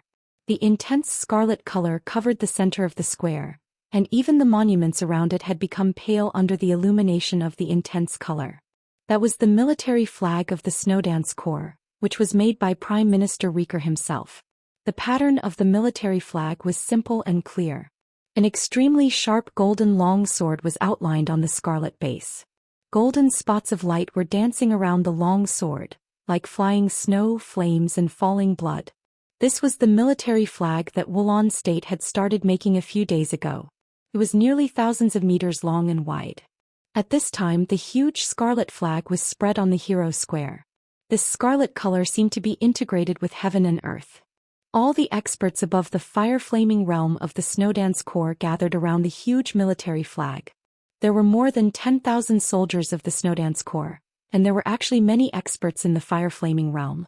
However, the military flag, which almost covered the entire square, was so big that even if all the experts in the fire-flaming realm stood there, they still seemed extremely sparse. But in terms of function, hundreds of experts in the fire-flaming realm were enough. In the strong wind and heavy rain, every expert in the fire-flaming realm was controlling his own power. The surging heat waves completely dispelled the chill between heaven and earth and evaporated the rain. In the rainy weather, the whole square was dry. The military flag of the Snowdance Corps was still scarlet and unstained by dust. Under this huge military flag, the ashes of nearly 4,000 people who had sacrificed their lives were quietly placed. The ashes were light, but for Xianxia State they weighed more than anything else. From the high-level members of the Snowdance Corps to the soldiers, all stood quietly in every corner of the square. There was no wind or rain, no cold or sound here. It was so quiet that it seemed to be frozen. When Li Huaqing and Li Tianlan came to the Hero Square, they saw such a quiet and almost eternal scene. Wang Tianzong, who had walked out of the office of the president, stood not far from the two of them. Looking at this scene, he narrowed his eyes. I should have come here earlier. Li Huaqing watched this scene quietly. He was silent for a long time before he spoke softly. It's not too late. Li Tianlan looked at the military flag below and said calmly, Thank you. Li Huaqing took a deep look at Li Tianlan and said, Thank you for letting me come here. As the president of Xianxia State, it would be a sin for me to come here 1 minute late, let alone 1 day late. A hero's soul must not be desecrated. He looked at the Hero Square, which was so calm that it was almost frozen, and said in a deep voice, I only know that many people here died unjustly. Li Tianlan said blandly, They are the most elite soldiers of Xianxia State. Xianxia State is the most powerful country in the world, so they are the most elite soldiers in the world. Such soldiers should die on the real battlefield in the fight with other forces. That's a worthy death. Li Huaqing did not speak. Li Tianlan's tone was low. But some of them are not. They did die in the war. But in the war, some people forgot their position. Mr. President, does it make sense to die like this? Li Huaqing still did not speak. He could not express his opinion. The Wang family of Beihai had a strong foundation. However, the Devil Troop had always been the deepest hidden trump card of the Wang family of Beihai. No one could even have definite evidence to prove that the Devil Troop did exist. But there was no doubt that they were powerful. The trial day happened overnight. The Devil Troop seriously injured Raphael, the commander of the Dark Knights, Situ Songyue, destroyed the holy punishment of Void, and killed Cass Rotter, the god of war of Star State. No matter what the process was, the results and achievements were real. They were extremely brilliant. Everyone was shocked by the incredible combat capability of the Devil Troop. But only a few people recalled that when the Devil Troop created such a result that night, how many troops and allies of Xianxia State died in the hands of the Devil Troop. But there was no evidence. Even now, no one could prove that the Devil Troop belonged to the Wang family of Beihai. On the surface, Wang Tianzong was imprisoned by Li Tianlan in the office of the president that night. The power of the Wang family of Beihai did not appear on any side of the battlefield. Under such circumstances, even if Li Huaqing was dissatisfied, how could he express his opinion? Li Tianlan did not expect Li Huaqing to express his opinion. He just looked ahead and said calmly, I will investigate it to the end. These are my soldiers. As long as I am alive, I will give them an explanation. My position is in Xianxia State in the Snowdance Corps. I will make anyone who targets the Snowdance Corps pay a heavy price. Li Huaqing subconsciously glanced at Wang Tianzong. Wang Tianzong stood aside, looking as usual. Li Tianlan did not say much and walked to the huge military flag in the square. Behind the three of them, more and more people appeared. Men and women, old and young, there were nearly hundreds of people. These were the members of the delegation brought by Li Huaqing this time, and they would also become the backbone of dividing the interests of the 5 Eastern European countries. Their achievements today were inextricably linked to the sacrifices of the Snowdance Corps. It was reasonable for them to come. On the other side of the crowd, Rieker led a group of high-level officials of Wulan State and quietly watched Li Tianlan, who was getting closer and closer. Rieker, who now held the power of the president as the prime minister, had a complicated look in his eyes. Looking at the ashes under the military flag at Li Tianlan, and at the countless monuments on the Hero Square around him, he suddenly felt sad. Not for Xianxia State, not for the Snowdance Corps, but for himself and Wulan State. Maybe there was no Wulan State anymore. The real Wulan State would become a thing of the past from today on. Just like this Hero Square, the legends would be forgotten little by little. This place would become the resting place of new heroes, the land of heroes of Xianxia State. Maybe in a few months or years, the stories on every monument here would disappear, and some well-known heroic deeds would be erased from the textbooks of Wulan State. The heroic deeds of the Snowdance Corps would appear in new textbooks and in various media and public opinions. In another 20 or 30 years, these ashes would become real heroes, and the heroes who really belonged to Wulan State would be completely annihilated. It was so cruel. In a real invasion, the losers would be robbed not only of their interests, but also of their culture, traditions, ideas, and even beliefs. Everything would be obliterated, replaced, and completely subverted silently and quietly. Rieker walked to Li Tianlan's side and said with some difficulty, "Your Highness, shall we start now?" Li Tianlan nodded. Rieker turned around and made a gesture. In front of the flagpole in the center of the square, Cool Breeze, who was holding the flag of the Snowdance Corps, suddenly raised the flag in his hand. The flag slowly rose in Drifting Cloud's hand. The national anthem of Zhou State resounded throughout the Hero Square, throughout Reki City and throughout Wulan State. At this moment, in every city and every corner of the 5 countries in Eastern Europe, schools, businesses, governments, everyone was mourning and praying. The lingering national anthem was loud and passionate. The elites of the Snowdance Corps in the square moved. The huge military flag on the ground was lifted little by little. The soldiers of the Snowdance Corps carefully picked up the urns one by one and put them into the pit dug nearby. The content of the monument on the square would be gradually replaced, and the lives of all the victims would be engraved on the monument. Li Tianlan and even Li Huaqing picked up the cinerary casket and gently put it in. The wind and rain continued. The singing became more and more majestic. Tens of thousands of soldiers of the Snowdance Corps raised their guns at the same time. The sound of gunfire roared in the city and surged into the sky. Li Tianlan, dressed in a marshal's uniform, was the first to pick up the shovel and silently buried the earth in the roar of gunfire. The national anthem slowly stopped. The sound of gunfire disappeared.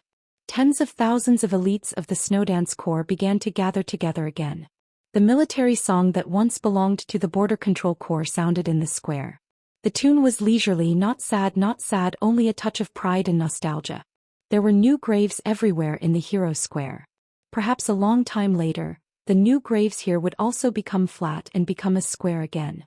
But as long as Li Tianlan was still alive, as long as the Li family was still there, it would always be the most sacred place in the whole of Wulan State and even the 5 countries in Eastern Europe. In the singing, the old era of Wulan State was completely buried. Li Huaqing, with a solemn face, raised his hand to salute. All the soldiers of the Snowdance Corps raised their hands to salute at the same time. Wang Tianzong also raised his hand. Only Li Tianlan didn't. Under everyone's gaze, Li Tianlan slowly took a step forward. There was a vast expanse of new graves. His eyes were in a trance for a moment and his knees bent slightly. In the eyes of the world, he knelt down in front of the new graves. In an instant, tens of thousands of soldiers of the Snowdance Corps suddenly fell silent. Li Huaqing's face changed slightly and he subconsciously said, "Marshal Li, what are you doing?" Wang Tianzong's eyes had narrowed tightly. Li Tianlan shook his head and said calmly, "As I said, some brothers here died unjustly. Today I swear in front of all the brothers that some people have to pay the price for doing something wrong. I will seek justice for them and let them die a worthy death." He lowered his body and his head hit the rain-soaked floor heavily. Once, twice, 3 times. Heaven and earth were silent. All the soldiers of the Snowdance Corps looked at this scene in a daze. At this moment, there was no Li Huaqing or Wang Tianzong in their eyes. There was only the figure kneeling and kowtowing. That was their marshal. Li Tianlan kowtowed 3 times heavily and slowly got up. Wang Tianzong's face suddenly changed. He raised his head and looked around. Li Tianlan straightened up. As if heaven and earth corresponded, light suddenly appeared in the dark sky. The quiet light enveloped the whole square. It was a riot of colors. The light appeared from all directions and gathered toward Li Tianlan crazily. Li Tianlan raised his head and was in a daze. He subconsciously stretched out his palm. The outstretched palm seemed to be pressed down by something in the nothingness. In an instant the colorful light surged and shot wildly. Endless colorful light rushed out of the light and went straight up into the sky. The wind and rain all over the sky dissipated. Li Tianlan stood there. His hand grasped a rainbow, vast and boundless, incomparably dazzling. It was like a miracle. Chapter 553. Even if Wulan State and even Reki City disappeared from the world a long time later, the scene in the Hero Square on the afternoon of August 23rd would leave its own color in the long history of the flow of time. The colorful light surged wantonly, almost covering the entire square. The rainbow connecting the heaven and the earth bloomed in Li Tianlan's hands. At this moment his whole body was shining. This was a miracle. It would also become a legend in the future. Everyone was staring at this scene in a daze. The light that covered the heavy rain was extremely gorgeous, mysterious, and full of sharp majesty. No one could explain such a scene. Because of the unknown, everyone was in awe. Was it a blessing from heaven? Was it destiny? Was it destiny? This scene, which was filled with a mysterious flavor, filled everyone's heart. Apart from shock, it brought them more shock. Wang Tianzong did not look at the rainbow in Li Tianlan's hands. His body turned slowly and he stared intently in all directions. Naturally, he would not think that these lights were a gift from heaven. The light was still sharp in the slight flow. All the light was sword light. The sword light was sharp but did not hurt people. It silently spread all over the square. This was not something that a human could do at all. Wang Tianzong was sure of this. He could not do it himself and no one could do it. Everything in front of him was like the light of a sword itself. Such a sword existed, what kind of sword would it be? Wang Tianzong frowned. The sword light kept lingering in his sight. He seemed to detect a familiar taste, but it was hard to describe. He glanced at the snowdance core around him. The snowdance core was silent. Everyone was looking at Li Tianlan quietly. At this moment there was no one in their eyes, not even the sword light. From Wang Tianzong's sight, the eyes of the snowdance core were all without the slightest rational fanaticism and firmness. Wang Tianzong's heart sank. In the end he remained silent. At the same time Wang Tianzong was silent, but Gu Xingyun, who was far away in Zhou state, could not help bursting out. Preposterous. Simply preposterous. What's the meaning of this? Li Tianlan is the commander of the Snowdance Corps and the marshal of Zhou state. The Snowdance Corps is the elite corps of Zhou state, not the private army of the Li family. Why does he kneel?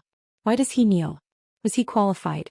Buying people's hearts, building up troops in Eastern Europe and having wild ambitions, you should be punished. In the cold and spacious hall of Kunlun City, Gu Xingyun looked at the picture on TV and roared hysterically. His eyes were scarlet and he stared at Li Tianlan as if he wanted to swallow him alive. To win people's hearts, that bitch Qin Weibai is helping him behind the scenes. If he kneels down together with her, it's impossible for us to fight for the Snowdance Corps.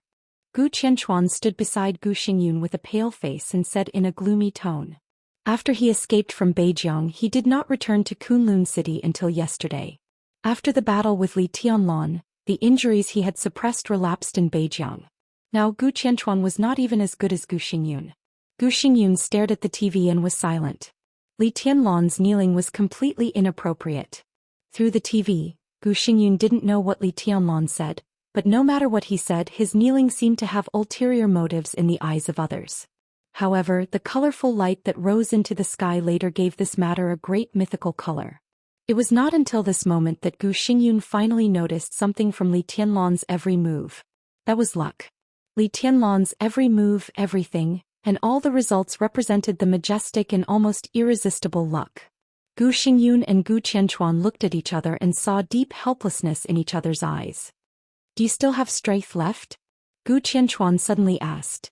Gu Xingyun was stunned, and then he shook his head with a bitter smile. What's the point? The moment Li Tianlan knelt down, Gu Xingyun really had a desperate desire to kill him. His kneeling made the Snowdance Corps completely surrender. But in the end, no matter how strong the Snowdance Corps was, there were less than 20,000 people now. What made Gu Xingyun most nervous was the signal brought by Li Tianlan's kneeling and the relationship between him and the Dongqing clan.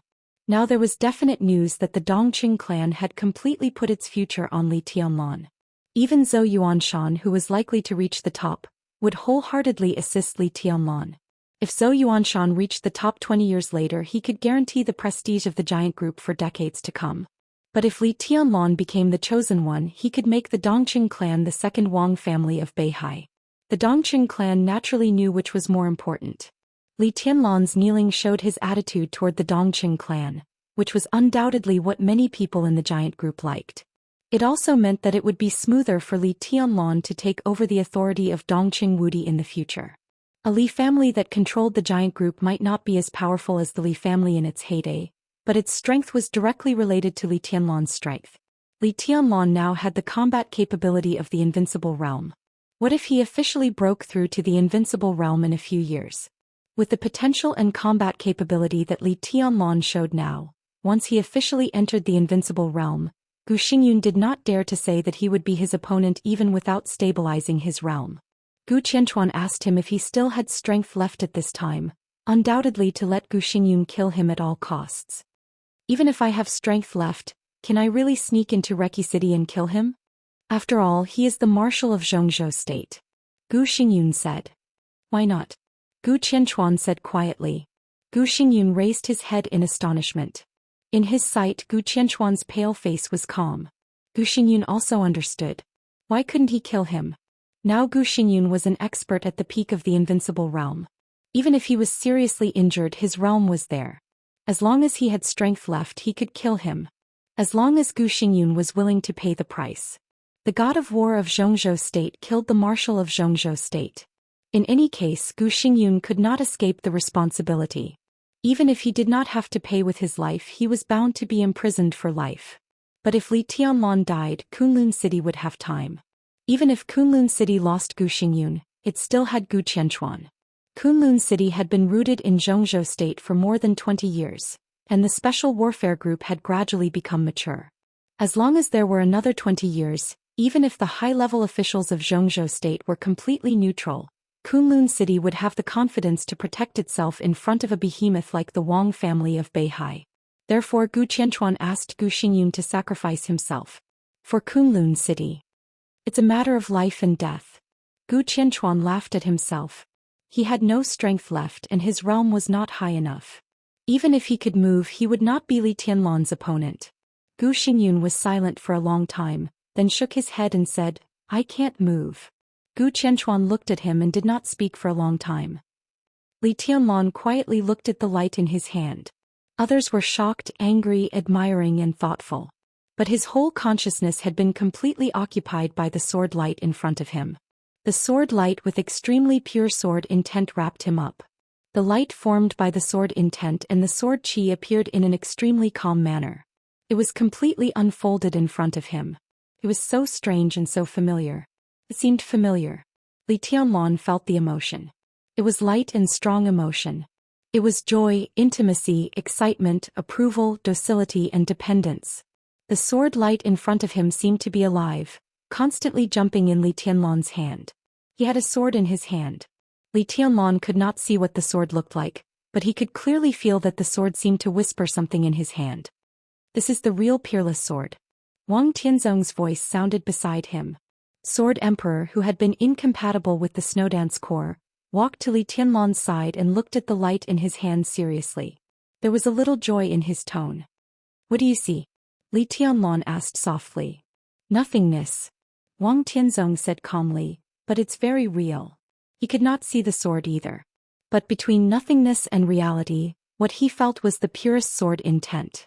A real sword should be like this. So should martial arts. A real sword should be alive and have a soul. Could perfectly carry anyone and any level of sword energy. The invincible sword. Wang Tianzong's tone was calm. It stands here and doesn't need to be controlled. Its sword energy is already equivalent to a peak invincible realm expert. Li Tianlan's expression became a little strange. Now in the whole dark world, there were only 5 confirmed experts at the peak of the invincible realm. Wang Tianzong, deity Lin Fengting, the master of Samsara Palace and Arsis. Should this sword of nothingness be added now? If this sword was ranked on the divine list, wouldn't it be ranked above Gu Xingyun? Li Tianlan did not find it funny. He said he felt a little cold. So what kind of sword was it? Who made it? The sword in nothingness seemed to feel Li Tianlan's mood. The sword light trembled slightly in his hand, with a little grievance and dissatisfaction, like a child acting coquettishly. Li Tianlan was a little speechless. Wang Tianzong took a deep breath. He also did not know what kind of sword it was, but he was sure that even if the coldness of 9 states was successfully cast with the human emperor, its spirituality would not reach this level. Your Excellency, can you show up? Wang Tianzong looked at the void with a serious expression and asked. His tone was very respectful. Not because of its strength but because the sword itself was a miracle. With this sword, no weapon in the world could shake its position as the first divine weapon, whether it was the murderous weapon Listen to the Sea or even the coldness of 9 states. The sword in nothingness did not respond, nor did it have any emotion. Wang Tianzong waited quietly. With his current strength he might be able to try to forcibly control this sword. But what could a sword equivalent to the peak of the invincible realm do even if he controlled it? It did not belong to him. If he really held it in his hand, not only could he not use it, but it was equivalent to carrying a time bomb. The colorful light slightly fluctuated in Li Tianlan's hand. Some sword light wrapped around Wang Tianzong's body with faint emotions. That emotion was not hostility, killing intent, or disgust. There was intimacy, but with a touch of complexity and helplessness. The sword whistling in the void seemed to be a sigh. All the emotions slowly disappeared, completely converged, and returned to nothingness. At this moment it was no longer a life but a sword, a pure sword. The sword was in Li Tianlan's hand. Wherever the long sword pointed, the tip of the sword pointed. Li Tianlan slowly lowered his palm. The seven-colored radiance that filled the sky instantly boiled. In the void, the sword continued to rise faster and faster, disappearing into the distance in an instant. The seven-colored light slowly dissipated. The wind and rain did not fall for a while. There was no sunlight between the heavens and the earth. It was murky and pure. "What do you think?" Li Tianlan asked suddenly. He and Wang Tianzong were enemies, but in the field of sword intent, only Li Tianlan was qualified to discuss swordsmanship with Wang Tianzong. Even if they were enemies, they would be lonely when they didn't see each other. Wang Tianzong felt the direction where the sword light disappeared and was silent for a long time. He thought of the coldness of 9 states cast by the Wang family of Beihai. The coldness of 9 states was not as good as this sword. It was inserted into the spirituality, but it was lacking in the sword qi. This was because compared to the one who had just left, the coldness of the 9 states was only born from the heart. It did not have enough spirituality or sword qi. If he became a chosen one and swept through the dark world with the coldness of the 9 states, when the coldness of the 9 states fully matured, it might not be much weaker than that sword. The most important thing was, Wang Tianzong only wanted a sword. He wanted a sword that could bear his sword intent. The coldness of the 9 states could do it. The other things were no longer important. He shook his head and said slowly, "After all, it's just a foreign object." The constantly converging sword light went all the way to the west and landed on the West Mountain. The so-called West Mountain was a low hillside that surrounded the Hero Square on several sides. Standing on the hillside, one could clearly see everything on the Hero Square. The master of Samsara Palace, who had been rumored to have fallen and had never appeared even on the date of death and the trial day, stood on the hillside and looked at Li Tianlan in the distance in silence. Qin Weibai, who was wearing a gray windbreaker, stood side by side with the master of Samsara Palace, looking more and more beautiful. Flaming fire stood behind them as quiet as a statue. The sword light that kept returning to nothingness was getting closer and closer. In the nothingness, the sword body hovered around the three of them for a moment and passed by flaming fire. It seemed to hesitate slightly and finally became completely quiet. "It's too early for you to make a move," the master of Samsara Palace said softly. "Have you ever thought that it's not necessarily a good thing to believe in him too early?" "Why not?" Qin Weibai said with a smile. "This kind of timing and occasion is the best." The master of Samsara Palace did not speak for a moment. Her figure was tall and plump. Under the black cloak was an expressionless mask. She was not ugly, but standing in front of Qin Weibai, who was as ethereal as a fairy, she looked ordinary and almost bloated. They were a pair of sisters. When the two stood together, everyone's attention would be attracted by Qin Weibai and thus ignore the master of Samsara Palace. Even if she was an expert at the peak of the invincible realm who stood at the peak of the dark world. Qin Weibai looked at her silent figure. Her eyes were in a trance and she was lost in thought for a moment. "You're not reconciled?" the master of Samsara Palace suddenly said. Her voice sounded a little low under the mask. "No." Qin Weibai's voice became cold. The master of Samsara Palace seemed unwilling to continue this topic. She looked at Li Tianlan in the distance and said blandly, "You want to mold him into a supreme god, but it's too early now. He's not strong enough. A god is perfect and supreme without any flaws. Now he's still too weak. Have you ever thought that the higher you push him, the more he can't afford any failure? It's true for him and it's also true for his subordinates." "What's the matter?" Qin Weibai asked back. "Does it matter?" The master of Samsara Palace took a deep breath. Wang Tianzong deity Lin Fengting and even me who isn't stronger than him? The chaos in East Island isn't over yet. Now, Qin Weibai suddenly interrupted the master of Samsara Palace. It's over. At least for him it's over. The next final battle has nothing to do with him. The master of Samsara Palace couldn't speak for a moment. Qin Weibai took 2 steps forward and opened her hands as if she was embracing the sky. Her figure was so delicate, so perfect. I could have changed a lot of things, she said softly. Of course I also changed a lot of things, but I'm not a savior. I just want my man to go higher and make his path easier. From the very beginning, even before the final battle of Chongdao in our plan, Tianlan wouldn't be in the final battle of Eastern Europe. Tianlan will not be in the final battle in Eastern Europe. He has done a good job in Eastern Europe. What belongs to him is over. But you know him. The master of Samsara Palace said blandly. In the final battle both you and I will be there. Tianlan won't stay out of it. She looked at Qin Weibai's back and her voice was as sharp as a knife. You don't have any means to persuade him. So, how are you going to let him leave the battlefield of the final battle? Qin Weibai's figure trembled violently. He could have left. Qin Weibai's voice suddenly sounded a little agitated. If everything goes well, in a few days he will leave with Li Huaqing, return to Zhou State and go to Tiannan to develop. When he hears the news it will be too late. But Jiang Shangyu is missing. The master of Samsara Palace said, whether he intentionally disappeared or not, the direct result of his disappearance is that Li Tianlan can't leave Eastern Europe for the time being. His disappearance directly ruined your plan. Qin Weibai's body trembled slightly. So, how are you going to keep him out of the battlefield? The master of Samsara Palace asked more and more directly. You do it? For me. In an instant Qin Weibai's face lost all the blood and became extremely miserable. I said, her voice was light as if she had lost all her soul. I won't say sorry for the second time in my life. So, the master of Samsara Palace asked. There was silence. The silence seemed to have passed for a moment, but it also seemed to be as long as a lifetime. Qin Weibai's voice finally sounded. I'll do it. The master of Samsara Palace sighed softly with mixed feelings. The snowdance corps in the distance began to leave the square. In sight there were crowds of people everywhere. The master of Samsara Palace hesitated for a moment, walked to Qin Weibai and patted her on the shoulder.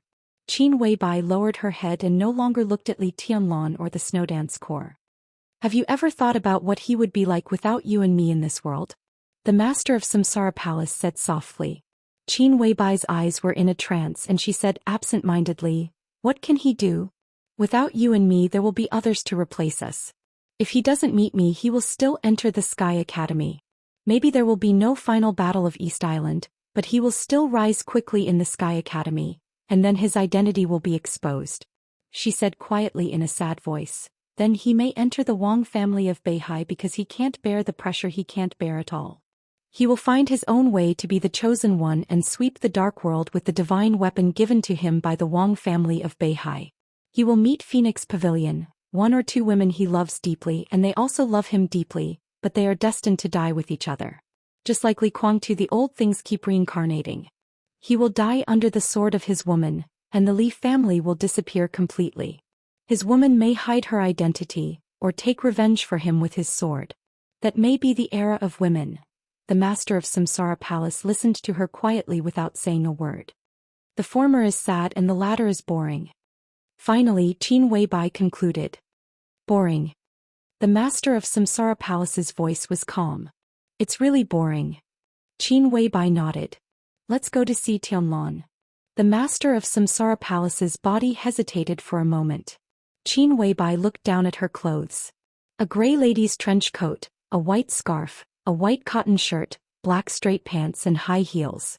She never dressed herself up, but any clothes on her had a kind of dazzling brilliance. Qin Weibai was silent for a while and said, let's change clothes and go.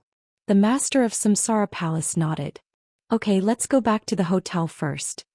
The Manlasai Hotel has been completely cordoned off. It's the place where Wulan State arranged President Li Huaqing to live. I've booked a room in a nearby hotel. Flaming Fire, who had been silent, suddenly became angry. She took a step forward and looked at Qin Weibai. The master of Samsara Palace didn't say anything. Qin Weibai nodded and said casually, then let's go there directly. Flaming Fire nodded slightly. The car is already at the foot of the mountain. The three of them slowly went down the mountain along the mountain path. Along the way, Flaming Fire wanted to say something but stopped on second thought. Qin Weibai didn't seem to notice Flaming Fire's state. Her steps were light and weak. The master of Samsara Palace quietly reached out and grabbed Qin Weibai's arm. She looked at Flaming Fire and asked aloud, "What do you want to say?" Flaming Fire glanced at the master of Samsara Palace and ignored her. The master of Samsara Palace narrowed her eyes slightly and snorted softly. A black car made in Eastern Europe was parked at the foot of the mountain. The three of them got in the car in silence. Flaming Fire sat in the driver's seat, silent and motionless. Finally, Qin Weibai looked at her and said slowly, "What do you want to ask? What clothes do you want to change, boss?" Flaming Fire hesitated for a while and finally asked directly. "Changing clothes is changing clothes. Have you prepared a lot of clothes?" Qin Weibai asked curiously. Flaming Fire turned to look at Qin Weibai's bright and crystal eyes and said stubbornly, "You know what I mean." She paused and continued, "I will never agree." Qin Weibai reached out and tidied the hair in front of Flaming Fire's forehead. She said softly, "Don't think too much." "I didn't think too much." Flaming Fire said quietly, "I just don't agree." She turned to look at the master of Samsara Palace and said with cold eyes, "Why?" The master of Samsara Palace did not speak. Flaming Fire sneered and said, "Do you deserve it?" "Enough."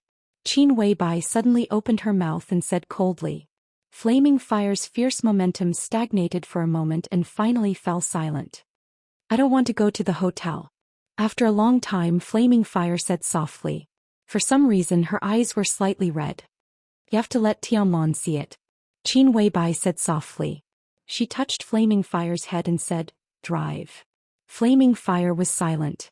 From Mormons to Reki City, they took a private plane and didn't stop. The reason for all of this was actually so simple. It didn't matter whether they missed her or not. The important thing was to let Tianlon see it. Look at her. Look at her. And her. Chapter 554. When Eastern Europe was approaching the end, the final maneuver of the two academies in Zhou State finally came to an end. After the maneuvers, the statistics of credits were handed over to the presidents of the two academies as soon as possible. The presidents of the two academies reported the credits to Kunlun City. After the verification, Kunlun City would distribute a series of rewards and treatments to each force and each young student according to the credits. Then it was the graduation ceremony.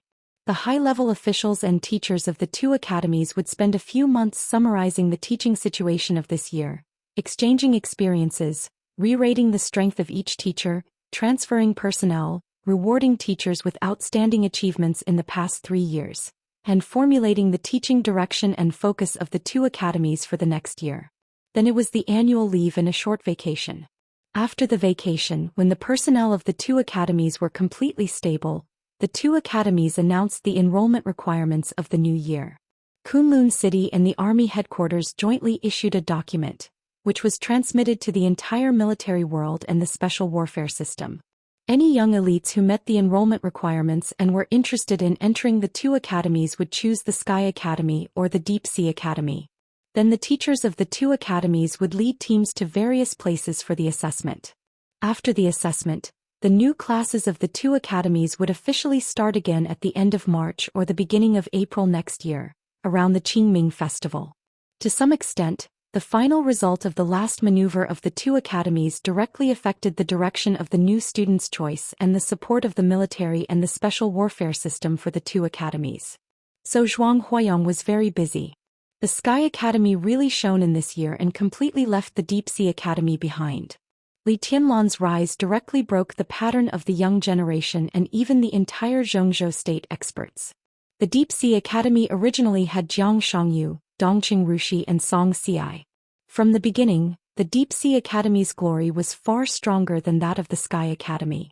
But Li Tianlan defeated 3 young chosen ones and many elites in one fell swoop in the final maneuver, which also completely shattered the pride of the Deep Sea Academy.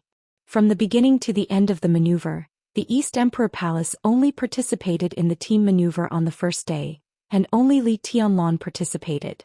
But the credits accumulated by the East Emperor Palace had more than twice that of the second place, the 3000 world.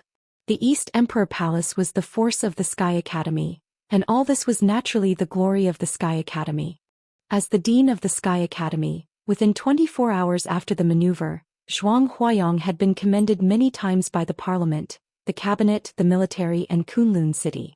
After all, the total credits of the Sky Academy in this maneuver had surpassed that of the Deep Sea Academy. With such a brilliant achievement, the Parliament of Zhou State almost unanimously approved the appointment of Zhuang Huayong to continue to serve in the Sky Academy. Zhuang Huayong naturally knew the reason. From this moment on, although he was still the backbone of the academics, he had already stepped on the boat of the East Emperor Palace. On the surface he stayed in the Sky Academy to commend his achievements, but there was more than one kind of commendation. With his age and military rank, the high-level officials of the army headquarters and Kunlun city had talked to him before, hoping that he could serve in the Ministry of National Defense and serve as the deputy minister after this term. In fact, it was tantamount to giving him an idle job in retirement. Of course, this retirement position was what everyone dreamed of, and it might not be worse than now. However, after thinking for a long time, Zhuang Huayong finally expressed the idea of continuing to shine in the Sky Academy. His care for Li Tianlan was well known. Nowadays, the Academy, the Giant Group and Sai City were very close, and the core figure was Li Tianlan and the East Emperor Palace. It could be foreseen that as long as Li Tianlan went all the way up in the future, Zhuang Huayong sitting in this position was unlikely to step down. Instead, he would always hold the power of the Sky Academy and attract talents for the East Emperor Palace. The Academy would also intervene in the special warfare system with the rise of the East Emperor Palace's status. The cooperation between the two sides was a complete win-win situation. Zhuang Huayong might have to wait until the East Emperor Palace was strong enough to decide the sensitive position of the Dean of the Sky Academy. But at that time, Li Huaqing had already left the office and gave up the supreme power. The academics, which was in a dormant period, could negotiate with the powerful East Emperor Palace on this issue and find a new direction of cooperation, such as the current governor of Xianxia, Zhou Xian. Knowing his position clearly, Zhuang Huayong naturally knew what he should do. As soon as the maneuver ended, he sent a notice to the East Emperor Palace and invited them to return to the Sky Academy to confirm the future development direction. This matter could even be said to be the most important thing for Zhuang Huayong. For the East Emperor Palace it was also extremely important. The sun shone in the spacious office. Zhuang Huayong held a list in his hand and looked at it attentively. Sitting opposite Zhuang Huayong, Li Beiyin calmly watched Zhuang Huayong frown. After a long time, Zhuang Huayong put down the list in his hand and said slowly, "You actually want all of these people?" There were thousands of students in the two academies, but there were only hundreds of elites who could really enter the eyes of the major forces. The East Emperor Palace naturally had no right to be picky. As a new force, even with Li Tianlan in charge, the scope of the East Emperor Palace's selection of talents was still extremely narrow. The graduates of the two academies were their biggest market. This market was indeed very large. In the eyes of Kunlun City, there were nearly 100 students who applied to join the East Emperor Palace. In the eyes of Wang Qinglei, this list had already exceeded 100 people. But looking at the entire Sky Academy this year, there were more than 860 students who wanted to join the East Emperor Palace and had submitted applications to the political departments of the two academies. The East Emperor Palace was also generous enough. They wanted to accept more than 800 people without leaving a single one. Zhuang Huayong was a little worried. He took a deep look at Li Beiyin and said slowly, "Do you know what this means?" Li Beiyin nodded with a smile. In the case of Li Tianlan in Eastern Europe, he had full authority to represent the East Emperor Palace. This decision was made after many internal discussions and communication with various parties. More than 800 people. This is just the combat capability. The East Emperor Palace accepted them. In fact, it is equivalent to accepting their relatives and even their families. There is no shortage of experts on this list, and they also have vassals around them. So if all of them are counted, the East Emperor Palace has accepted at least more than 1,000 students this time. Including their families, the number of people in the East Emperor Palace will even exceed 5,000. Zhuang Huayong said in a deep voice. Any new force had to develop slowly. Even if it was a big gamble, there must be a limit. The current behavior of the East Emperor Palace was completely crazy. To accept so many people in one breath, it needed great financial resources, future potential, and a stable chain of interests. Now the East Emperor Palace had nothing but potential. Headmaster, we have indeed considered this problem, but at present, it seems that it is not impossible to solve. The new East Emperor Palace will give everyone a huge surprise. Li Baidian said calmly. As for this list, only about 1/10 of the people really enter the headquarters of the East Emperor Palace. The East Emperor Palace will set up a new branch in the near future, and most of the people on the list will develop in the branch. Zhuang Huayang stared at Li Baidian. He even thought that the young man in front of him was crazy. The East Emperor Palace had just been established and it had not yet stabilized. How could he want to set up a branch? The corner of his mouth moved and he wanted to say something but stopped on second thought. Headmaster, if you have anything to say you can say it directly. Although we have graduated, we will always be your students. Li Baidian laughed. Zhuang Huayang snorted coldly, stood up and said, "It's nonsense. The East Emperor Palace is in the limelight now. The most important thing to do at present is to keep a low profile.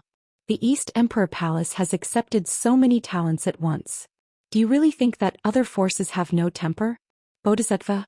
Well, your foundation is not stable and you start to set up a branch. What kind of institution is this branch? Who will be responsible? Do you think you don't have enough shortcomings? The new branch is called Nightmare Corps. It is probably a strengthened regiment. The East Emperor Palace is the first in this maneuver. With Tianlan's position, we want to fight for A-class authorization for Nightmare Corps." Li Baidian said. Zhuang Huayang took a deep breath and shook his head with a wry smile. Nightmare Corps was also a special warfare legion. The strengthened regiment would have about 3,000 people, and the commander's military rank was at least a colonel. These were easy to deal with. The key was A-class authorization. There were 4 levels of authorization in the special warfare system of Zhou State. B-class authorization was common and could be regarded as the basic and middle level. Most small special warfare agencies were B-class authorization. A-class authorization was already a behemoth. They had the power to expand freely in a certain province. The special operations bureaus of each province were all A-class authorization.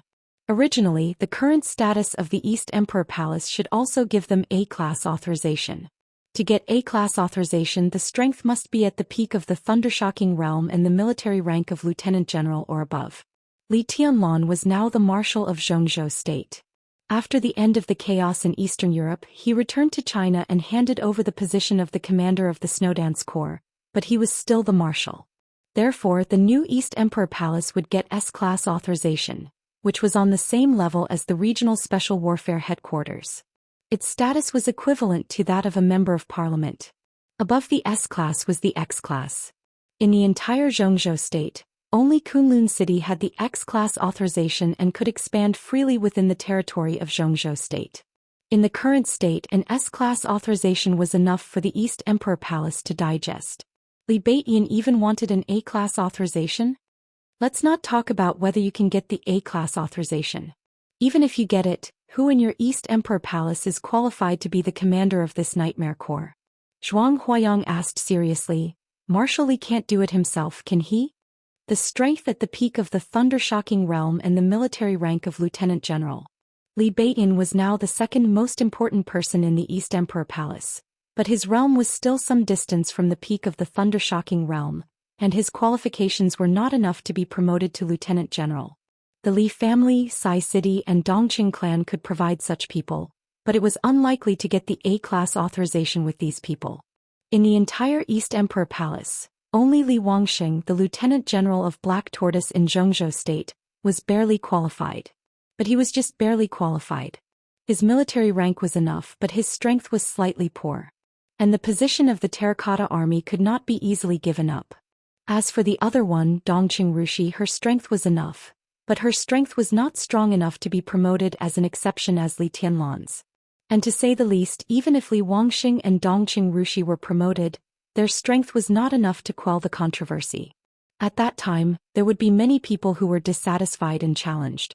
Once they failed, the entire East Emperor Palace would be affected. At present, we have found the candidate for the commander of the Nightmare Corps. He has confirmed that he will join the East Emperor Palace, and I believe that his strength can be promoted and fully recognized by Zhou state. No one will be bored enough to challenge him. Li Baitian said seriously. Zhuang Huayang thought about it with some doubts and asked, "Where is he?" "He is still with Tianlong in Eastern Europe," Li Baitian said. Zhuang Huayang thought about the young expert who was now with Li Tianlong and said uncertainly, "Dongqing Rushi?" Li Baitian shook his head. Zhuanyuantai Zhongzhou State Lin Yuxian, the young master of the Lin clan. Is he qualified? This chapter is purely coded by mobile phone. There is a power outage at home. We said that there would be no electricity at 10 o'clock. If there are any typos, please bear with it. Chapter 555. There was some doubt in Zhuang Huayang's eyes, but it soon turned into surprise. Li Baitian's words contained too much information and represented too many things. Lin clan Zhuanyuantai Zhongzhou State. Every word was the key of the key. This was also something that Zhongzhou State had been secretly looking forward to for a long time. The Lin clan lived in seclusion. They were far away in Switzerland and had almost never interfered in any affairs of the dark world. In this state, the Lin clan, in the era when experts at the peak of the invincible realm could almost represent everything, was absolutely worth the effort of any force to rope in. Zhongzhou State had also tried several times, but the Lin clan had never given any response. Now that Lin Yuxian joined the East Emperor Palace, it was absolutely a good start. He would serve as the commander of the Nightmare Army, so he must become a citizen of Zhongzhou State and even join the political party of Zhongzhou State. After all, he was the heir of the Lin clan.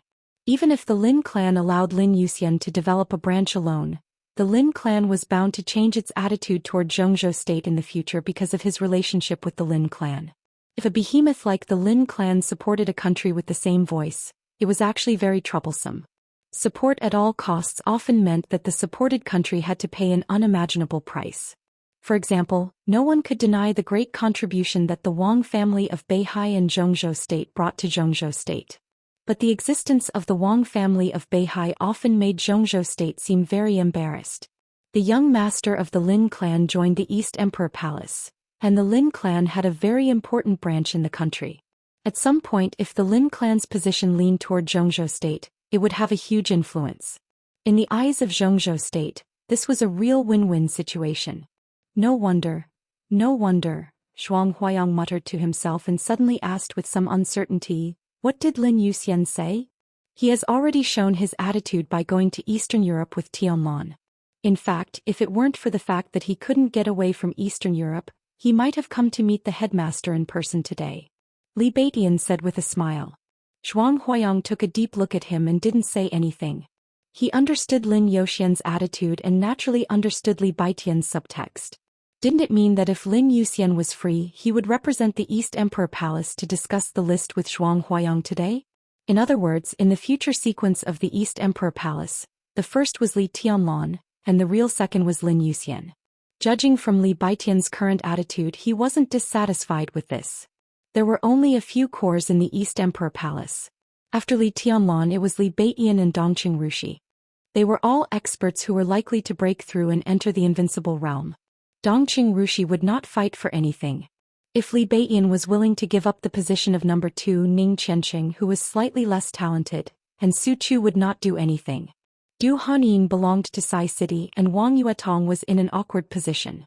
In this way, as long as Li Baitian did not fight for it, the core lineup of the East Emperor Palace would be extremely stable in the future. For anyone looking forward to the future of the East Emperor Palace, this was good news. "I will communicate with the chief immediately.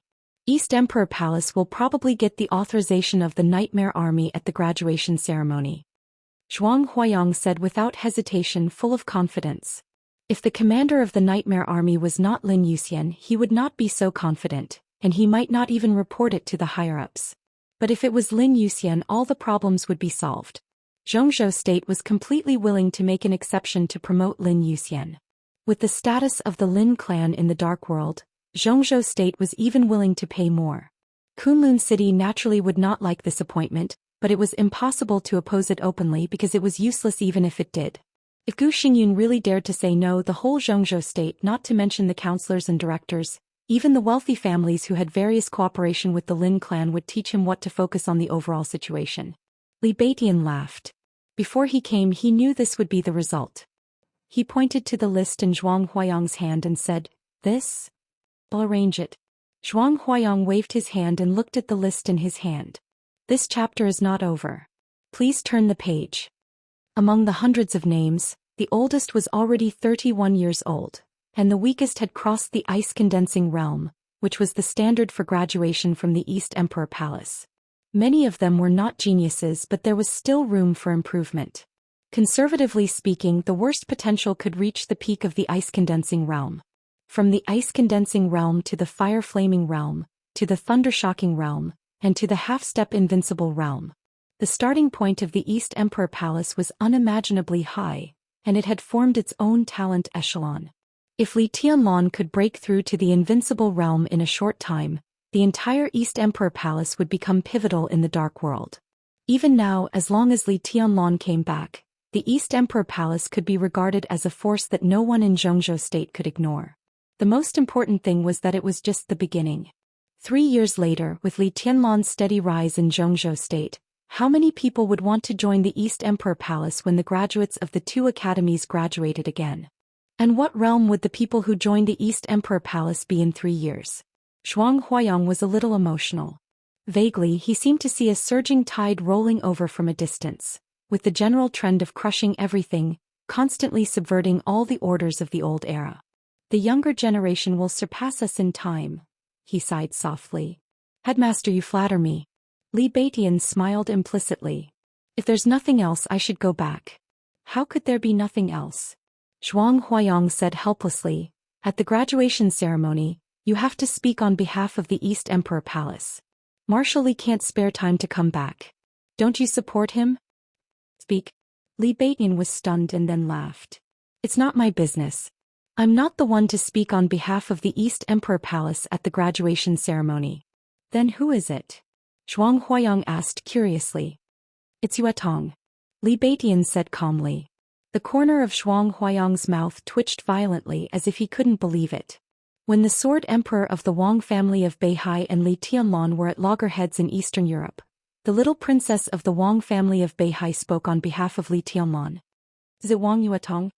He couldn't help but ask again. Li Beitian shook his head and said, "No, it's Yuetong." Wang Yuetong was climbing the mountain. The smooth mountain road of Mount Dibbing was getting farther and farther behind her. She walked quietly and didn't take a car. Instead, she observed the beautiful scenery around Mount Dibbing step by step. She didn't leave Mount Dibbing for a long time, but when she came back this time she felt as if a lifetime had passed. She was a little thinner, but she looked more beautiful. She used to be stubborn and lively, but now she was strong and calm. In a short time she seemed to have undergone a complete transformation. In other words, it was a leap from immaturity to maturity. She passed the mountainside and approached the top. There was an antique pavilion at the bottom of the mountain. In the summer, when flowers and plants were flourishing, the pavilion was located among the flowers and plants, vicissitudes and elegance. Summer Solstice was standing in the pavilion and looking at Wang Yuetong. Her eyes were full of helplessness and pity. Wang Yuetong's footsteps trembled slightly. She stopped and looked at Summer Solstice without saying anything. "Why don't you take a car up?" Summer Solstice came over and tidied her daughter's hair, asking softly. Wang Yuetong didn't say anything but just whispered, "Mom, have you thought it through?" Summer Solstice said softly, "If you have, come back. I'll ask someone to help you tidy up your room." Wang Yuetong shook her head and whispered, "I just want to come back to see you, Mom. I'll go back later." "No matter where you are, you can only use it when you arrive at Mount Dibbing." Summer Solstice's voice was gentle and soft, but extremely firm. Wang Yuetong bit her lip and didn't speak. Summer Solstice didn't seem to want to embarrass her daughter.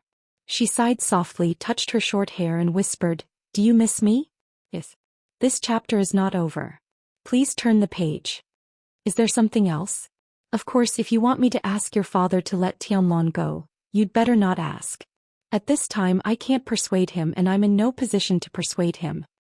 "Oh." Wang Yuetong shook her head and smiled bitterly. "When I left here last time I made up my mind. No matter what, I won't embarrass my father in the future, nor will I embarrass him." Summer Solstice looked at Wang Yuetong quietly, and there was some understanding in her eyes. Neither side embarrassed her, so she was the only one who was embarrassed. Don't you feel wronged? Summer Solstice asked softly. Wang Yuetong shook her head and said softly, no. Summer Solstice was in a daze. She thought of the trial day in Eastern Europe. That night, even when the Snowdance Corps collapsed and Li Tianlan's life was at stake, Wang Yuetong didn't make a sound. She had never called Summer Solstice or Wang Tianzong. That night Eastern Europe was turned upside down. That night, Zhongzhou state was turbulent. That night Tianan felt like a year. What was Wang Yuetong thinking about that night? Tianlan won't die this time. With his current position at least in Eastern Europe this time, your father can't kill him. But silly girl, do you know that President Li Huaqing brought nearly 60 families to Eastern Europe this time? Most of them belong to the giant group. Even if a few people from other groups want to get benefits in Eastern Europe, they must get Li Tianlan's approval. Among them there are people from the Special Warfare Group. He will contact more and more people and his foundation will become more and more stable. In any case, this is what your father doesn't want to see. He can't do anything to Tianlan, but it doesn't mean that he can't do anything to those people. Summer Solstice said softly. Wang Yuetong's face turned pale for a moment, and then she shook her head and said, Mom, I'm not here to listen to this. Xia Ji sighed again and said helplessly, well, what do you want to tell me? I'm here for the graduation ceremony of the Sky Academy. Wang Yuetong said softly. Summer Solstice's face changed slightly. At the graduation ceremony, Yuetong will speak on behalf of East Emperor Palace. Wang Yuetong's eyes were clear and firm. Summer Solstice narrowed her eyes. Wang Yuetong agreed and became more determined. Summer Solstice sighed softly. Yuetong's surname was neither Wang nor Li. Had he lost his surname after all? Have you ever thought that if this goes on one day you will have nowhere to go? Summer Solstice said softly. Wang Yuetong shook her head and said softly, no. Summer Solstice smiled bitterly. When she was about to speak, the entire Mount Dibbing trembled for no reason. It was not an earthquake. The magnificent Mount Dibbing trembled for a moment and then returned to normal. In an instant the entire Mount Dibbing was filled with sword energy. Endless sword energy stirred the space and came back from all directions on the ground. In the core area of the top of Mount Dibbing, a space completely condensed by sword energy suddenly rushed to the sky. The world seemed to become dim. All the colors on Mount Dibbing faded. Sword light lit up in the majestic sword energy. There was only black and white. The black and white sword light enveloped the entire Mount Dibbing. The sky and the earth all became hazy for a while. This is... Wang Yuetong was absent-minded for a moment. This sword is called Coldness of 9 States. Summer Solstice's voice was faint. The black and white sword light flickered slightly. Under the sword light, a flame suddenly rose up. The flame was not blazing but it kept burning. The color was extremely bright. Even in the black and white sword light, it was still extremely strong. For the first time, there was surprise in Summer Solstice's eyes. It's Xianxia, she said. He broke through. End of this chapter. Chapter 556. Li Huaqing's time was indeed tight. Therefore, as soon as the memorial service ended, Zhongzhou state had already determined the time for the welcome dinner with Wulan state. This dinner, which was destined to divide up most of the property of Wulan state and even the 5 Eastern European countries, would be held tomorrow evening. At this time, it was enough for many important figures in Eastern Europe to come to Reki City. And it was also enough for Zhongzhou state and Wulan state to sign a series of agreements. This was the main purpose of Li Huaqing's visit to Wulan state. The dinner party had to be held after the signing of the agreement. Only in this way could Zhongzhou state be sure of what it had got and then negotiate with all the powerful families in Eastern Europe. Therefore not only Li Huaqing was pressed for time, but Wulan state was also pressed for time. They had to finalize all the agreements on the last day. The agreements that were about to be signed largely represented the future of Wulan state. Rick seemed to be prepared. When the Snowdance Corps retreated, he had already arranged for someone to lead the delegation of Zhongzhou state to the hotel. As for Li Tianlan, Li Huaqing and Wang Tianzong, they went directly to the office of the president, or to the place where Wang Tianzong was imprisoned. The new location of the office of the president will be about 9 kilometers away. The original location of the Caesar Hotel will become the new office of the president. This square will be expanded. I have communicated with Commander Qing Huaning of the Arctic Ocean Command and reported to Minister Dongqing. Within 3 months, the Arctic Ocean Command will support the Snowdance Corps with a batch of armaments. With them here, Wulan State will be stable in the future. The black Hongqi was driving on the highway.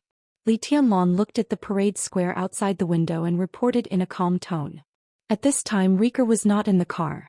Li Zhonghu drove in person so he could speak freely.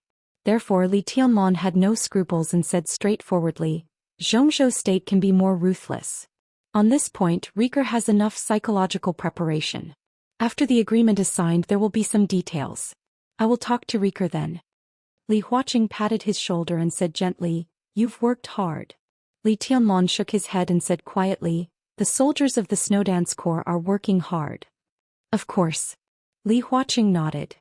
Zhongzhou State will commend them collectively and improve their treatment. As for the martyrs who sacrificed themselves, I will inform the military headquarters to increase their compensation. We can't let these heroes die with worry. Listening to Li Huaqing's habitual official tone, Li Tianlan was silent for a while and did not speak. What about the rotation of the Snowdance Corps? Wang Tianzong, who was silent, suddenly kept his composure. He asked. Li Huaqing's eyes flickered but he didn't say anything. Li Tianlan narrowed his eyes and looked at Wang Tianzong. He said blandly, The current plan is that the rotation time is 3 years. The members of the Snowdance Corps are real iron-blooded men. 3 years later they will return home. Li Zhonghu suddenly opened his mouth and said, We have consulted all the experts in advance. Of a warrior. In my opinion they are willing to stay here for the next 3 years. What about 3 years later? Wang Tianzong continued asking. Li Tianlan glanced at him, smiled and said nothing. The meaning was obvious. Since Li Tianlan, Reki City would naturally be in the hands of the Li family. The Li family did not mind other people coming to take a share, but they must abide by the order of the Li family. Only the military power maintained the order. More than 10,000 elites of the Snowdance Corps were stationed here, fully equipped, which was equivalent to tens of thousands of troops. They would be stationed here for 3 years. As for what troops would come after 3 years, it was something that Li Tianlan should consider. It had nothing to do with Wang Tianzong. It was only 3 years. With Li Tianlan's current momentum, could he really come up with an army that could replace the Snowdance Corps after 3 years if he held Reki City tightly? It's good for young people to be confident. Wang Tianzong said slowly. Li Tianlan quietly waited for Wang Tianzong's but Wang Tianzong, this chapter is not over. Please turn the page. He did not go on so he nodded and said, Yes. A part of the Beihai Corps will be stationed in Eastern Europe in the near future, and the garrison area will probably be concentrated in Snow Country. If the Snowdance Corps is under pressure, Marshal Li can temporarily mobilize the Beihai Corps to be stationed in Reki City. Wang Tianzong suddenly said. Li Tianlan twitched the corner of his mouth. Li Huaqing frowned and did not speak. The Beihai Corps would be stationed in Snow Country? Snow Country was the world's hegemon. Although their experience was backward, they still maintained the world's top military strength. In the chaos of Eastern Europe, all the superpowers had stayed in Snow Country, but no one was willing to fight in Snow Country. Now the chaos in Eastern Europe was about to end. Wang Tianzong was going to attack Snow Country. Take action. Perhaps Snow Country itself did not know that the Beihai Corps was going to be stationed in Snow Country, right? Are you sure? Li Huaqing said in a deep voice. Yes. Wang Tianzong was calm and simple. It was just one word but he said it with great confidence. If you need support just say it, Your Majesty. Although the Snowdance Corps is small we will not be stingy with support. Wang Tianzong said faintly, Marshal Li, take care of yourself first. Even if there is no war in Wulan State in the future, it will be extremely lively. If you need to borrow troops just come to me. Li Tianlan sneered and did not speak. Both of you are the pillars of Zhongzhou State. There is no need to make many things so rigid. Zhongzhou State is very big and can accommodate the Wang family of Beihai.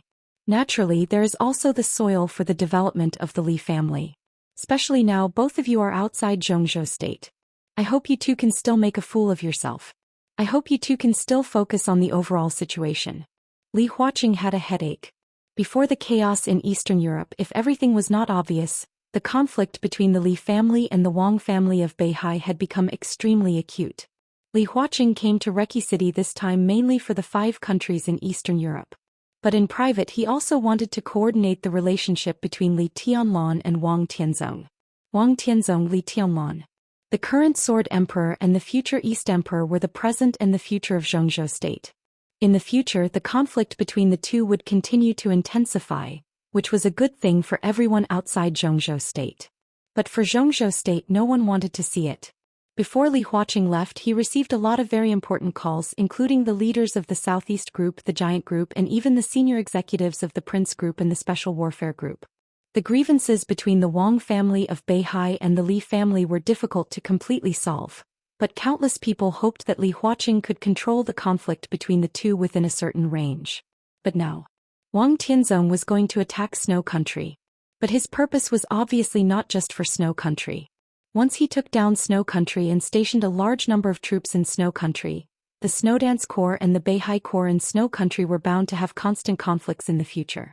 The positions of the two sides would also make the soldiers of both sides want to annex the other. Just like what the two people said just now, the support seemed very generous. But thinking about it, whether it was the Snowdance Corps or the Beihai Corps, if they encountered problems in Eastern Europe, they would not ask for help from the other side even if they died in battle. It was easy to invite a god in but difficult to send him away. The strength of Li Tianlan and Wang Tianzong was not equal. Limited to Eastern Europe, their status was already equal. Once their armies entered each other's territory, if one side insisted on not leaving, the other side really had no good way. Li Huaqing also had no good way. The Wang family of Beihai had its own development path. He could not persuade Wang Tianzong to give up Snow Country and he was reluctant to do so. But he was also reluctant to let Li Tianlan give up Wulan state. The final result could only be that the Beihai Corps and the Snowdance Corps stayed in Eastern Europe to fight openly and secretly. Now the only thing Li Huaqing could do was to persuade these two chosen one to really take the overall situation into account. The car slowly turned and stopped in the square in front of the office of the president. Li Huaqing got out of the car and suddenly asked, "How is Tribulation's injury?" It was also a big deal. For this chapter is not over. Please turn the page. For any country, the physical condition of an invincible realm expert in its country was a big deal. And his words could be regarded as a reminder to Wang Tianzong. The new commander of the Snowdance Corps recommended by Li Tianlan was Tribulation. Tribulation was no match for Wang Tianzong.